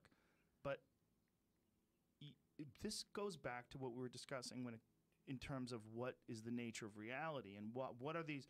Are we just finding these romanticized interpretations of our own biological needs and our human reward systems that's creating these beautiful visions of what is life and what is important, poetry and food and music and all the passions and dancing and holding someone in your arms that you care for deeply, and like, are all those things just little tricks? Are all those little biological tricks in order to just keep on this very strange dance of human civilization so that we can keep on creating new and better products that keep on moving innovation towards this ultimate eventual goal of artificial intelligence, of giving birth to the gods. Yeah, giving birth to the gods. Yeah, so, I did want to mention one thing about the one thing I don't understand fully, but I've been thinking about for the last couple of years, the application of artificial intelligence to politics. Yeah, I've heard you talked about sort of government being broken in the sense that one president, that doesn't make any sense. So you get people get hundreds of millions of likes on their Facebook pictures and Instagram, and we're always voting with our fingers every single day. And yet for the election process, it seems that we're voting like once every 4 years. It feels like this new technology could bring about a world where the voice of the people can be heard on a daily basis, like where you could speak about the issues you care about, whether it's gun control and abortion, all these topics that are so heatedly, so debated. It feels like there needs to be an Instagram for our elections. I agree, yeah. And I think there's room for that. I've been thinking about how to write a few papers proposing different technologies. It just feels like the people that are playing politics are old school. The only problem with that is like the influencers, right? If you look at Instagram, I mean, should Nicki Minaj be able to decide how the world works because she's got the most followers? Should Kim Kardashian? Like, who's influencing things and why? And you have to deal with the fickle nature of human beings. And do we give enough patience towards the decisions of these so-called leaders that we're electing? Or do we just decide, fuck them, they're out, new person in? Because we have like a really short attention span when it comes to things, especially today. The news cycle is so quick. So the same process, so Instagram might be a bad example because, you get, or Twitter, you start following Donald Trump, and you start to sort of idolize these certain icons that do we necessarily want them to represent us. I was more thinking about the Amazon product reviews model, recommender systems, or Netflix, the movies you've watched, the Netflix learning enough about you to represent you in your next movie selection. So in the kind of movies, like what do you like? You, Joe Rogan, what are the kind of movies that you would like? The recommender systems, these are artificial intelligence systems, learn based on your Netflix selection, that could be deeper understanding of who you are than you're even aware of. And I think there's that element. I'm not sure exactly, but there's that element of learning who you are. Like, do you think drugs should be legalized or not? Like, do you think immigration, should we let everybody in or keep everybody out? Should we, all these topics with the red and blue teams now have a hard answer. Of course you keep all the immigrants out, or of course you need to be more compassionate, of course. But for most people, it's really a gray area. And exploring that gray area the way you would explore the gray area of Netflix, what is the next movie you're watching? Do you want to watch Little Mermaid or Godfather 2? What that process of understanding who you are, it feels like that there's room for that in our Well, politics. the problem is, of course, that there's grave consequences to these decisions that you're going to make in terms of the way it affects the community, and you might not have any information that you're basing this on at all. You might be basing all these decisions on misinformation, propaganda, nonsense, advertising. You could be easily influenced. You might not have looked into it at all. You could be ignorant about the subject, and it might just appeal to certain dynamics that have been programmed into your brain because you grew up religious or you grew up an atheist. Or, the real problem is whether or not people are educated about the consequences of what these decisions were going to It's lead information. to. Yeah, and then I think, I think there's going to be a time in our life where our ability to access information is many steps better than it is now with smartphones. I think we're going, like Elon Musk has some Neuralink thing that he's working on right now. He's being very vague about it. Increase the bandwidth of our human interaction with machines is what he's working on. Yeah. I'm very interested to see where this leads. But I think that we can assume that because something like the internet came along and because it's so accessible to you and I right now with your phone, just pick it up, say, "Hey Google, what the fuck is this?" And then you get the answer almost instantaneously. That's gonna change what a person is as that advances. And I think we're much more likely looking at some sort of a symbiotic connection between us and artificial intelligence and computer augmented access to information than we are looking at the rise of some artificial being that takes us over and fucks our girlfriend. Wow, yeah, that's the real existential threat. Yeah, I think so. That's, to me, is super exciting. The phone as a portal to this collective that we have, this collective consciousness, and it gives people a voice. I would say, if anyone's like me, you really know very little about the politicians you're voting for, or even the issues. Like global warming, I'm embarrassed to say, I know very little about. Like, if I'm actually being honest with myself, I've heard different, like, I know what I'm supposed to believe as a scientist, but I actually know nothing about concrete, right? Nothing concrete about the process, the environmental process, and why is it so certain. Scientists apparently completely agree. So as a scientist, I kind of take on faith oftentimes what the community agrees. In my own discipline, I question, but outside, I just kind of take on faith. And the same thing with gun control and so on. You just kind of say, which team am I on? And I'm just going to take that on. I just feel like it's such a disruptible space to where people could be given just a tiny bit more information to help them. Well, maybe that's where something like Neuralink comes along and just enhances our ability to access this stuff in a way that's much more tangible than just being able to Google search it. And maybe this process is something that we really can't anticipate. It's going to have to happen to us, just like what we're talking about, cell phone images that you could just send to Australia with the click of a button, that no one would have ever anticipated that 300 years ago. Maybe we are beyond our capacity for understanding the impact of all this stuff. Yeah, maybe. The kids coming up now, what is that world going to look like? When you're too old You'll be like 95, sitting on a porch with a shotgun with Clint Eastwood. And what do those kids look like when they're 18 years old? Robots.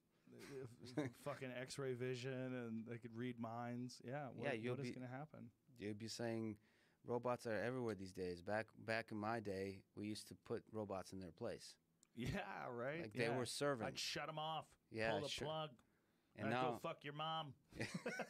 Now they want to go to the same school as us. Yeah, and they want to run for president. They want to run for president. Yeah, and they're more compassionate and smarter, but we still hate them because they don't go to the bathroom. Yeah. Well, not we. Half the country will hate them, and the other will love them. And Abraham Lincoln character will come along. That's what I'm pitching myself for. I'm telling you. Abraham Lincoln of the robot world. The robot world. That's the speeches that everybody quotes. And one other thing I got to say about academia. Okay. In defense of academia. So you've had a lot of really smart people on, including Sam Harris and Jordan Peterson. And often the word academia is used to replace a certain concept. So I'm part of academia.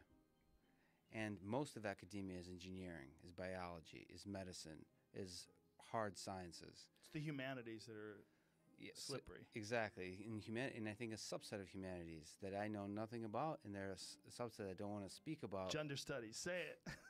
I don't know. I don't know. So Candyman. I actually live on Harvard campus.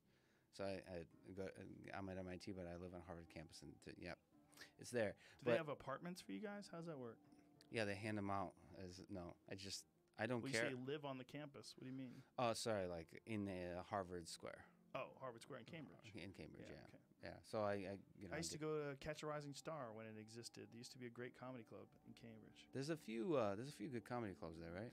Well, there's a Chinese restaurant that has stand up there still. How does that work? Well, it's upstairs. There's like this a comedy club up there. Yeah. Do you ever, because you've done, I think your specials in Boston? Yes, I did at the Wilbur Theater. Have you ever considered just going back to Boston and doing like that Chinese restaurant? The Ding Ho? Yeah. That was before my time. When I came around, I started in 1988. The Ding Ho had already ended. But I got to be friends with guys like Lenny Clark and Tony V and all these people that told me about the Ding Ho and Kenny Rogerson, the comics that were, and Barry Crimmins, who just passed away, rest in peace.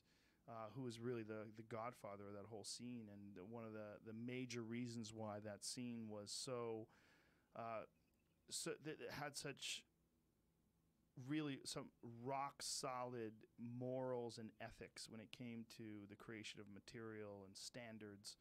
A lot of it was Barry Crimmins, because he was just that's just who he was as a person, But that was before my time. I came around like 4 years after that stuff. And so there was tons of comedy clubs. It was everywhere, but I just didn't get a chance to be around that Ding Ho scene. And you stayed in Boston for how many before you moved out here? I was in New York by the time I think I was in New York by 92, 91, 92. So I was in Boston for like 4 or 5 years doing stand-up. How'd you get from Boston to New York? Met my manager. I wanted to use this opportunity for you to talk about Connecticut. Oh. People from Connecticut get so upset at me. It's become a running theme to talk shit about Connecticut here. I've heard you do it once. I just had a buddy who did a gig in Connecticut. He told me it was fucking horrible. I go, I told you, bitch. You should have listened to me. Don't book gigs in Connecticut. The fuck's wrong with you? There's 49 other states. But go to Alaska. It's great. You go back to Boston and do like small gigs? Sometimes, yeah. I'll do, Laugh Boston is a great club. I used to do Nick's Comedy Stop and all the other ones there, but I love the Wilbur. The Wilbur's a great place to perform. I love Boston. I would live there if it wasn't so fucking cold in the winter. But that's what keeps people like me out. Keeps the pussies away. Listen, we got to end this. We got to wrap it up. We've already done 3 hours. Holy shit. Flies by. It did. It flew by. Can I say 2 things? Sure. So first, I got to give a shout out to my shout out to a long time friend, Matt Harandi from Chicago. Has been there all along. He's a fan of the podcast, so he's probably listening. Him and his wife, Fadia, just had a beautiful baby girl So I want to just send my love to him. And I told myself I'll end it this way. Okay. Let me end it the way Elon ended it. Love is the answer. Love is the answer. It probably is.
grabbed that ridiculous crossbow that John bought him at a gun show, and charged out of the house.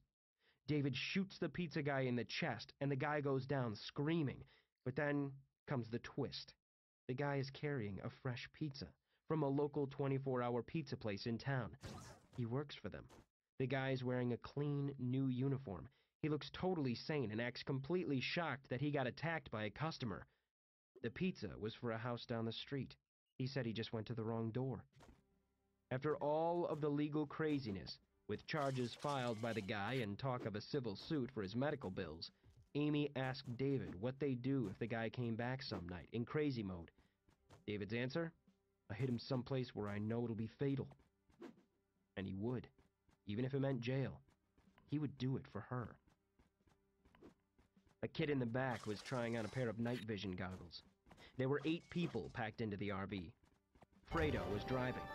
About 150 people counted themselves among the zombie response squad when the wave of zombie panic hit the university. 7 answered the call when it came time to actually meet the threat. All of them piled in the RV with Amy, clacking the mechanisms on their guns. Amy was scared out of her mind, but she would push through the fear and finish this, and she would have to hope the men sitting around her would do the same. Amy had read the Lord of the Rings trilogy 4 times and was starting on her 5th. There was a bit she had memorized when the Ents were marching off to war against seemingly impossible odds. All odds probably seemed against you when you were a big, ridiculous walking tree. It was running through her head now and would keep looping from now until they arrived at Undisclosed. Of course, it is likely enough, my friends, that we are going to our doom. The last march of the Ents. But if we stayed at home and did nothing, doom would find us anyway, sooner or later. Yes, Amy had long ago made peace with the fact that she was a huge flaming nerd. Soy sauce. John twisted the silver bottle. It separated in the middle along a seam that was invisible when it was closed.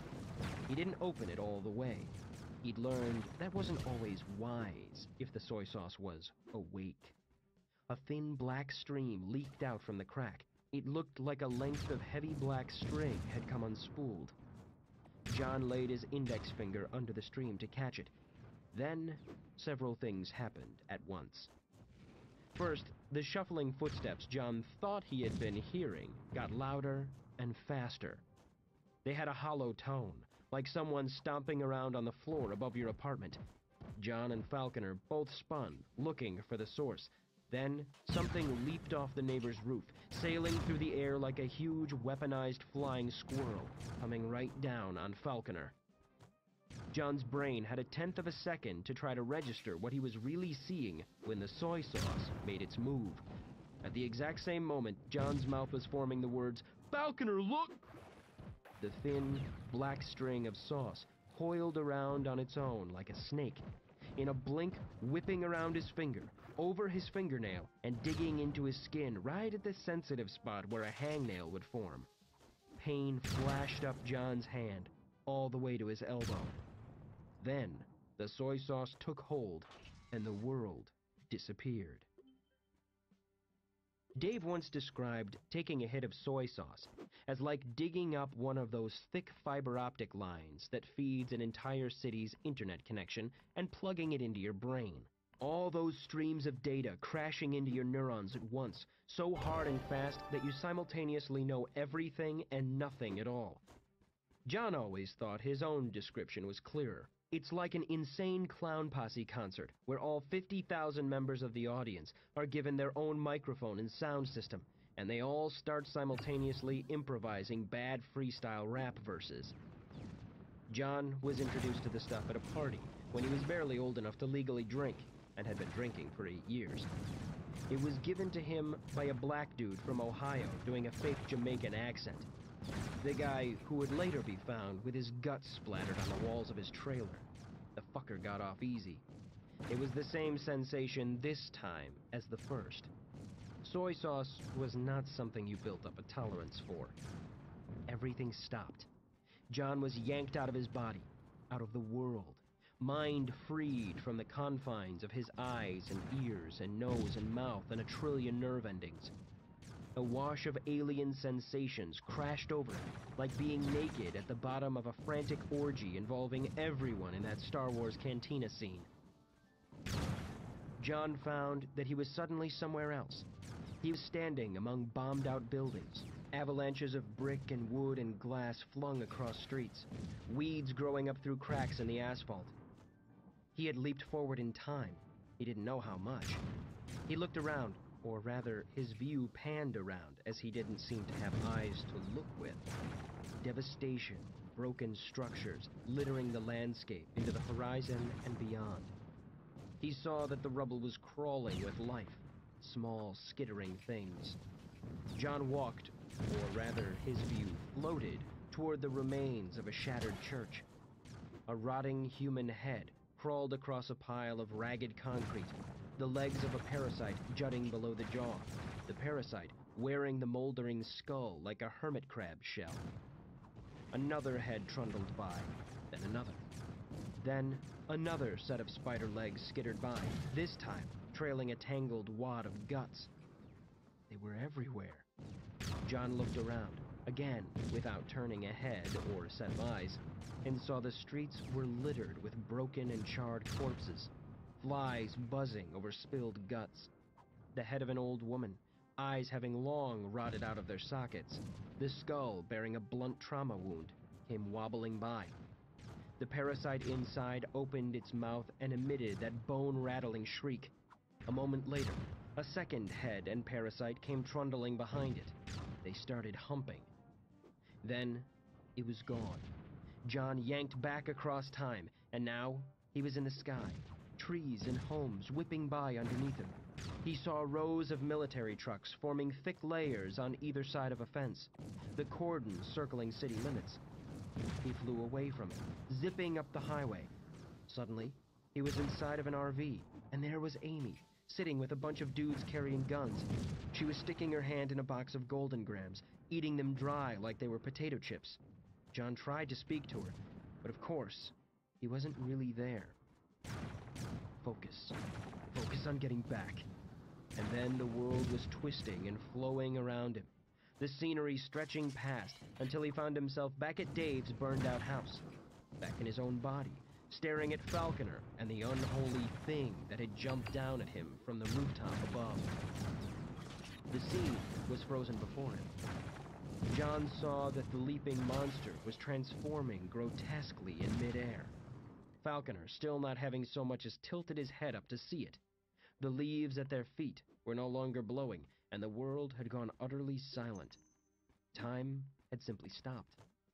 John looked down at his hands and realized that he could move his fingers, realized the time had not stopped for him, but only the rest of the world. John took a tentative step, found that he could move with no problem. Then he looked around, put his hands on his hips, and in the stillness said, "Huh." This particular thing had never happened to John on Soy Sauce before, but that was par for the course because the same thing never happened twice. Out-of-body experiences, time travel, interdimensional travel, invisibility, yes. Stopping time? No. He'd have to tell Dave. If he remembered, that is. Unfortunately, the godlike status you sometimes achieved under Soy Sauce, however briefly, was kind of like the boost in sexual confidence you got from beer. Nice while you're in the moment, but the next day, you don't remember shit. He tried to get over the initial shock of what was going on and assess the situation. Who knew how long the effect would last, and when time would suddenly burst forward again? Falconer was frozen in place, 10 feet in front of John. A statue that looked like it was built to pay tribute to good style and bewildered expressions. Suspended in midair 2 feet above him was a monster. John could kind of see where it had been a man once, before the parasite did its work, but it took a few minutes. Wait, did it? Did minutes exist? The creature's arms and legs both were spread straight out, so that the limbs and torso formed a sideways H. Along the arms and legs both were sharp, pointed protrusions of bone, so that the limbs were serrated like a knife. It was easy to see its method of attack. In a half-second of real time, it would wrap the limbs around Falconer's neck and torso, and with one brutal squeeze, leave him in 3 distinct bloody chunks. There was no time for Falconer to react. He was simply not going to survive the attack without intervention. John walked toward him and thought the ground felt different. It took him a moment to realize that the grass wasn't bending under his feet, like he was walking on titanium astroturf. His shoes were sticking with each step, where blades of grass were pricking the soles like needles. John went to grab the shovel from where Falconer had stabbed it into the ground and realized he could not move it, not even to wiggle it back and forth. So it was like that. Time was frozen, but it was truly frozen. John couldn't actually impact the world in any way. He couldn't kill the monster or even push Falconer out of harm's way. Well, shit. What good was this? Actually, he could find out if Dave was alive. No, he couldn't leave here. At any moment, the soy sauce could wear off. Time could resume and Falconer would be on his own to deal with the creature swooping down on his head. Or, rather, not deal with it. He likely wouldn't even comprehend what was happening before his severed skull was rolling in the dead leaves of Dave's yard.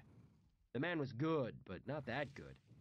And so the venture with soy sauce had all been a big stupid waste.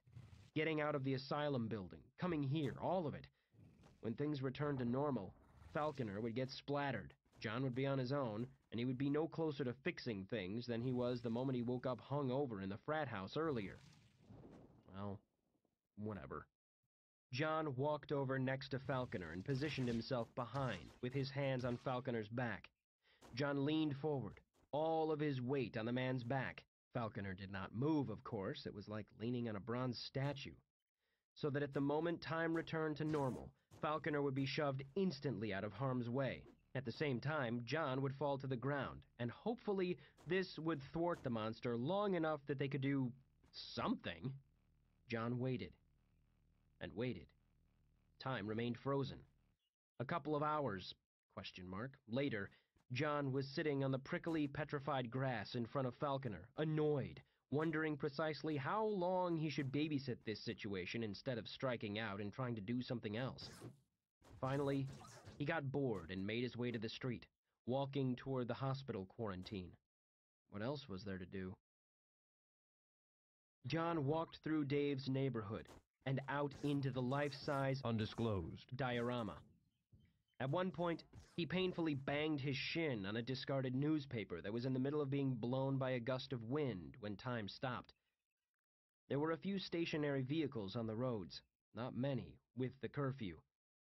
John figured the uninfected were living the life of refugees in a war zone, hunkered down with the kids in the basement, hoping that the sounds of all hell breaking loose on their block wouldn't be followed by the sound of their front door getting smashed in.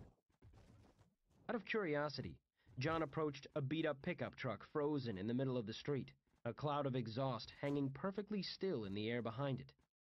The bed was full of cardboard boxes, cases of toilet paper and diapers.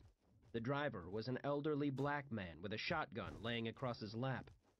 His hand was stuck halfway to the ashtray, 2 inches of cigarette between thumb and index finger, a curling ribbon of smoke hanging frozen over it. John reached his hand in through the driver's side window and tried to push his finger through the frozen smoke. It was as solid as rock. Weird. John strolled across town and made his way to the hospital. His footsteps were utterly silent. The quiet here was less like a library and more like having earplugs. Sound waves unable to move the air, apparently. John thought he could hear his own blood sliding through his veins and his digestion gurgling away. He wondered how long it would be until that drove him insane. The hospital was now a POW camp. The grounds were surrounded by the kind of high fence you'd see on a maximum security prison, razor wire at the top and everything. Outside of the fence were concrete barriers they'd dropped in to keep somebody from getting the bright idea to just ram through the fence with a truck. Yet John found no human guards on the outside. Were they all in bed? Instead, stationed every 200 feet or so, was a driverless vehicle. On the back of each was a turret, 2 thin barrels on each side of a cylinder outfitted with a bank of lenses, mechanical eyes, with radar or infrared or thermal imaging like the Predator. This place was totally being guarded by robotic sentry guns. Badass. John had come hoping he could just get a look into the yard. If Dave was alive and outside, and if John could get a glimpse of him, that would be enough. But they had covered the damned fence in tarps that, inexplicably, were all printed with misspelled advertisements. Blocking the section of fence in front of him was a huge billboard that said, "Try the Black Anus Quarter Pounder." He should have known it wouldn't be that easy. John walked all the way around the fencing, a trip that took him at least an hour, or 0 time, depending on how you looked at it. That raised the question in John's mind as to whether or not time would ever resume to normal speed. What would he do if it just stayed this way forever? Take up a hobby? John didn't find an obvious way into the quarantine. He had been hoping that somebody had been walking through an open gate at the exact moment time stopped, and climbing the fence would be no easier in freeze frame than it would be at normal speed. In fact, the coils of razor wire would be worse in this state of absolute rigidity. John had a vivid image of himself falling into that wire, the blades slicing through his abdomen and shredding his intestines, and John staying like that, writhing in the razors, unable to free himself, unable to die for all of eternity. John completed his circuit and made it around to the front gate again. John noticed a frozen pillar of smoke that had been drifting horizontally over the fence in the wind, and figured maybe the inmates were all standing around a campfire, roasting weenies or something. If he could just get up high enough to see over the fence. Boom. There were trees right behind him. They looked fairly climbable. It occurred to John halfway up that this would have been impossible 2 months earlier. The frozen-in-time leaves would have sliced him open just as effectively as the razor wire. But this was mid-November, and he had bare branches to grab onto. He was making good progress, right up until he banged his head into an invisible force field. Hanging above him was a gray haze, and he finally realized it was the plume of smoke from the campfire, pushed over the fence by a gust of wind that John obviously could not feel. He rerouted himself to get past it, and, now at a height where he could easily break his neck if he fell, and lay writhing and screaming unheard in the eternity between moments, he suddenly realized that the plume of campfire smoke formed an imperfect bridge right over the fence and into the quarantine. Fighting every possible sense of balance and self-preservation, John steadied himself on the gray haze and walked over the fence, trying to keep his eyes forward and not on the impossibly flimsy, transparent bridge he was edging across. The footing wasn't bad, though. The tiny suspended particles of ash had a rough texture, like walking on a huge bar of lava soap. The plume got uncomfortably narrow as he got closer to the fire, and as soon as he passed over the fences, he had to get down on his hands and knees and crawl. He jumped to the ground because it seemed like a bad idea to walk into the glowing embers of a dying bonfire, even if it was frozen in time. He had no idea how that worked. No longer focusing on trying not to fall on his head, he finally had time to register what was going on in the yard. There were dozens of people in red and green jumpsuits. Well, shit. He didn't see why the situation in here was any worse than out in town. Nobody had a monster hovering over them, and they were all safely behind a fence, guarded by robots. If Dave was here and alive, then it seemed like a best-case scenario. Then John happened to glimpse what was being burned in the fire pit and thought, oh. John tore his gaze away from the bones in the ash. He had caught himself trying to count the skulls in there and was up to 62 when he stopped. He started moving through the still life of the wax dummy quarantine. None of the people standing in the yard were Dave, so he headed for the hospital itself. Fortunately, the door was propped open, so he wasn't going to have to figure out some convoluted way in. Dave! There, next to the main entrance of the hospital. John almost missed him because he was bent over, paused in the middle of tying his shoe. He had an open can of beans sitting on the ground next to him, a little plastic spoon sticking out, and there was Molly standing next to him, poised to start eating the beans with Dave's attention diverted. A dam burst inside John, a river of relief crashing through him so hard he almost collapsed. Dave was alive. Somehow. His friend was pale and had lost some weight. A lot of it. And while Dave could stand to lose some weight, he had lost it because he was in a prison camp against his will, eating cold beans and shit, packed in here with other dudes he almost certainly hated by now, cut off, standing among garbage and broken windows and burning corpses, because they had left him here. Because John had left him here. And then another dam burst, this time unleashing a black tide of self-hatred that was poised to come crashing over the sandcastle of John's mind. But he held it at bay, knowing this was no time to let things go dark in his head. He wanted a drink. Later. For now, he was going to take a shot. "Dave?" said John, and the words seemed to die right in front of him, swallowed into the stillness of the paused world.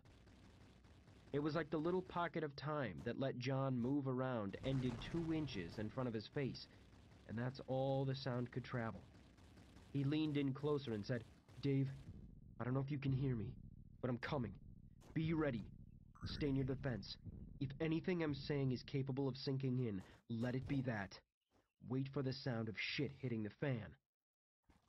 No reaction from Dave, of course.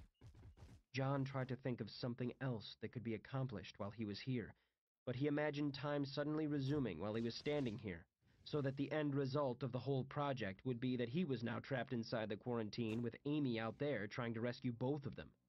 Falconer would be in several bloody chunks. John headed to the smoke bridge, followed it back over the fence, and nearly killed himself trying to transition from the solid smoke to the tree branches. But he eventually made it to the ground, landing with a jolt on the immovable grass, and started making his way back to Dave's house. John's route took him past the asylum, the main building now with a huge hole in the side that was leaking smoke, and then he saw something that almost made him shit himself. Shadows. Walking shadows. This was no trick of the light. These were bona fide shadow men, just like he'd seen in the hospital security video, just as Dave saw in his bathroom recently, just as random folks around Undisclosed had been reporting off and on for as far back as written records were kept. And they were moving. The former Firth TB Asylum and now former Outbreak Command Center for Reaper was filthy with the shadow men, moving, twisting through the air, not frozen like everything else. One thing John knew about the shadows is that they were unbound by time, which is what made them unspeakably dangerous. Well, that and the fact that they were assholes. John ran. He made it 2 blocks before he took a bullet to the shoulder and spun to the ground. That's what it felt like, anyway. Something had torn open his shirt and left a red gash underneath. He scrambled to his feet, looking around for a gunman. Finally, he looked back the way he came and saw his assailant.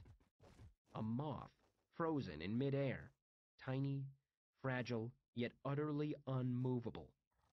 John pressed on, toward Dave's house, slower this time, glancing back over his wounded shoulder for trailing shadows. Back in Dave's yard now, which was unfortunately exactly how he'd left it, with a deformed motherfucker swooping down on Falconer, ready to saw his body into pieces. This was incredibly frustrating. He had as long as he wanted to form a plan, but since the only thing he could move was his own body, this advantage amounted to nothing more than the ability to throw himself into the monster's jaws instead of Falconer. Even now, he saw how stupid his idea had been earlier, to try to just shove Falconer out of the way. They'd both wind up on the ground, with the beast on top of them. All he'd be doing is supersizing the monster's lunch. John wondered if he had stuffed a weapon in his pocket before he froze time. If he'd be free to use it. After all, his clothes moved with him. Ah, there we go. He did have something. From Falconer's point of view, John stood in front of him and started to open his little silver pill bottle. Then John got a momentary look of panic on his face, shouted, "Falconer, look!" and suddenly blinked out of existence. At the exact same moment, a growling, shrieking, inhuman mass of thrashing limbs fell onto Falconer's back, flinging him to the grass. Falconer rolled over and whipped out his sidearm in one motion. What was in front of him was a spastic tableau of absurdity. A grossly deformed, once-human monster was rolling around, howling in frustration.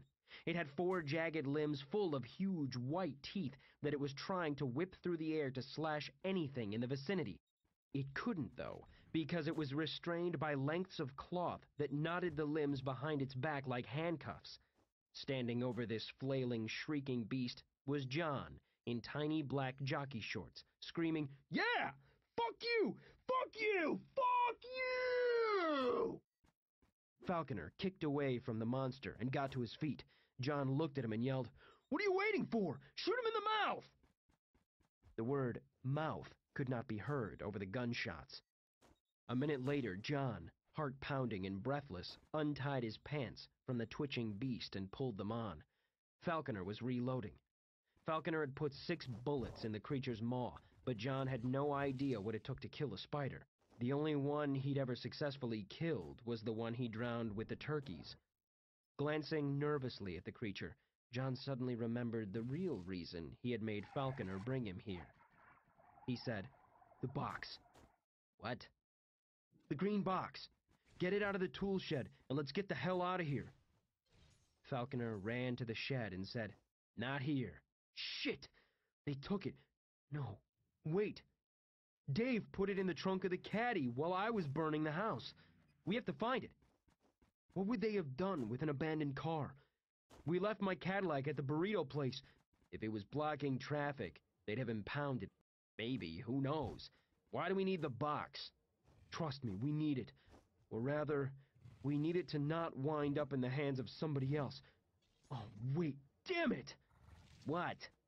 It just occurred to me that I could have written Dave a message on a wall using my own shit. Falconer didn't ask for clarification on this. He just jogged down toward the garage that held the Porsche, with John in tow. This time, John knew he was hearing footsteps. Fast steps. A lot of them. Out of breath, John hissed, "Detective! I hear it. Move!" It took both of them to open the garage door. It was old and the springs were busted, which meant it was heavy as hell without the lift system to help. John was left to keep it propped over his head, while Falconer ran in to start the car. Footsteps. A stampede. Something had been roused in the night, probably by the sound of the gunshots. John whipped his head around, squinting in the night, nervous mists of breath puffing into the night air. A crowd rounded the corner, blocking the street. Dozens and dozens of shambling figures, so many that no light slipped between them. "Detective!" The zombies approached fast, coming up the street like a tide. John turned and saw that they were coming from the opposite direction too, converging like a hammer and anvil. The Porsche started, and John was calculating the time it would take Falconer to back out, stop, let John in, pull into the street, and plow through the crowd. The tires were flat. It was so dark in the garage, he almost didn't notice. Both of the back tires had been slashed, shredded in fact, and John was going to guess the same went for the front. He was just about to tell Falconer this, but at that moment, John felt something touch his face. A caress, like a finger. Only it was definitely not a fucking finger. That was all it took. John cursed and ducked inside the garage. The door slammed shut, sealing them off from all light. "Detective! Your tires! Shit!" From inside the car. "What? Get in!" "No, wait!" Falconer flipped on the headlights, lighting up the interior of the garage. It was a giant, daddy-long-legged spider covering the entire inner surface of the garage door, easily 8 feet across. Where the body of the spider would normally be was a human face. The creature jumped. 125 minutes until the massacre at Firth Asylum. I was in the middle of tying my shoe when an idea popped into my brain out of nowhere. Somehow, I suddenly just knew that Molly was eating my beans. Hey, stop that! Bad dog! I slapped her snout away from the can. She licked bean sauce from her nose, sniffed the air, and took off, presumably to find someone else's food to steal. I considered eating the rest of the beans, even though they were contaminated with dog spit now, but decided I hadn't gotten quite that low yet. I decided to go back to bed, and took one step inside the main entrance when a drum solo of rapid footsteps approached from the stairwell. TJ skipped up on the tile and said, "Roof,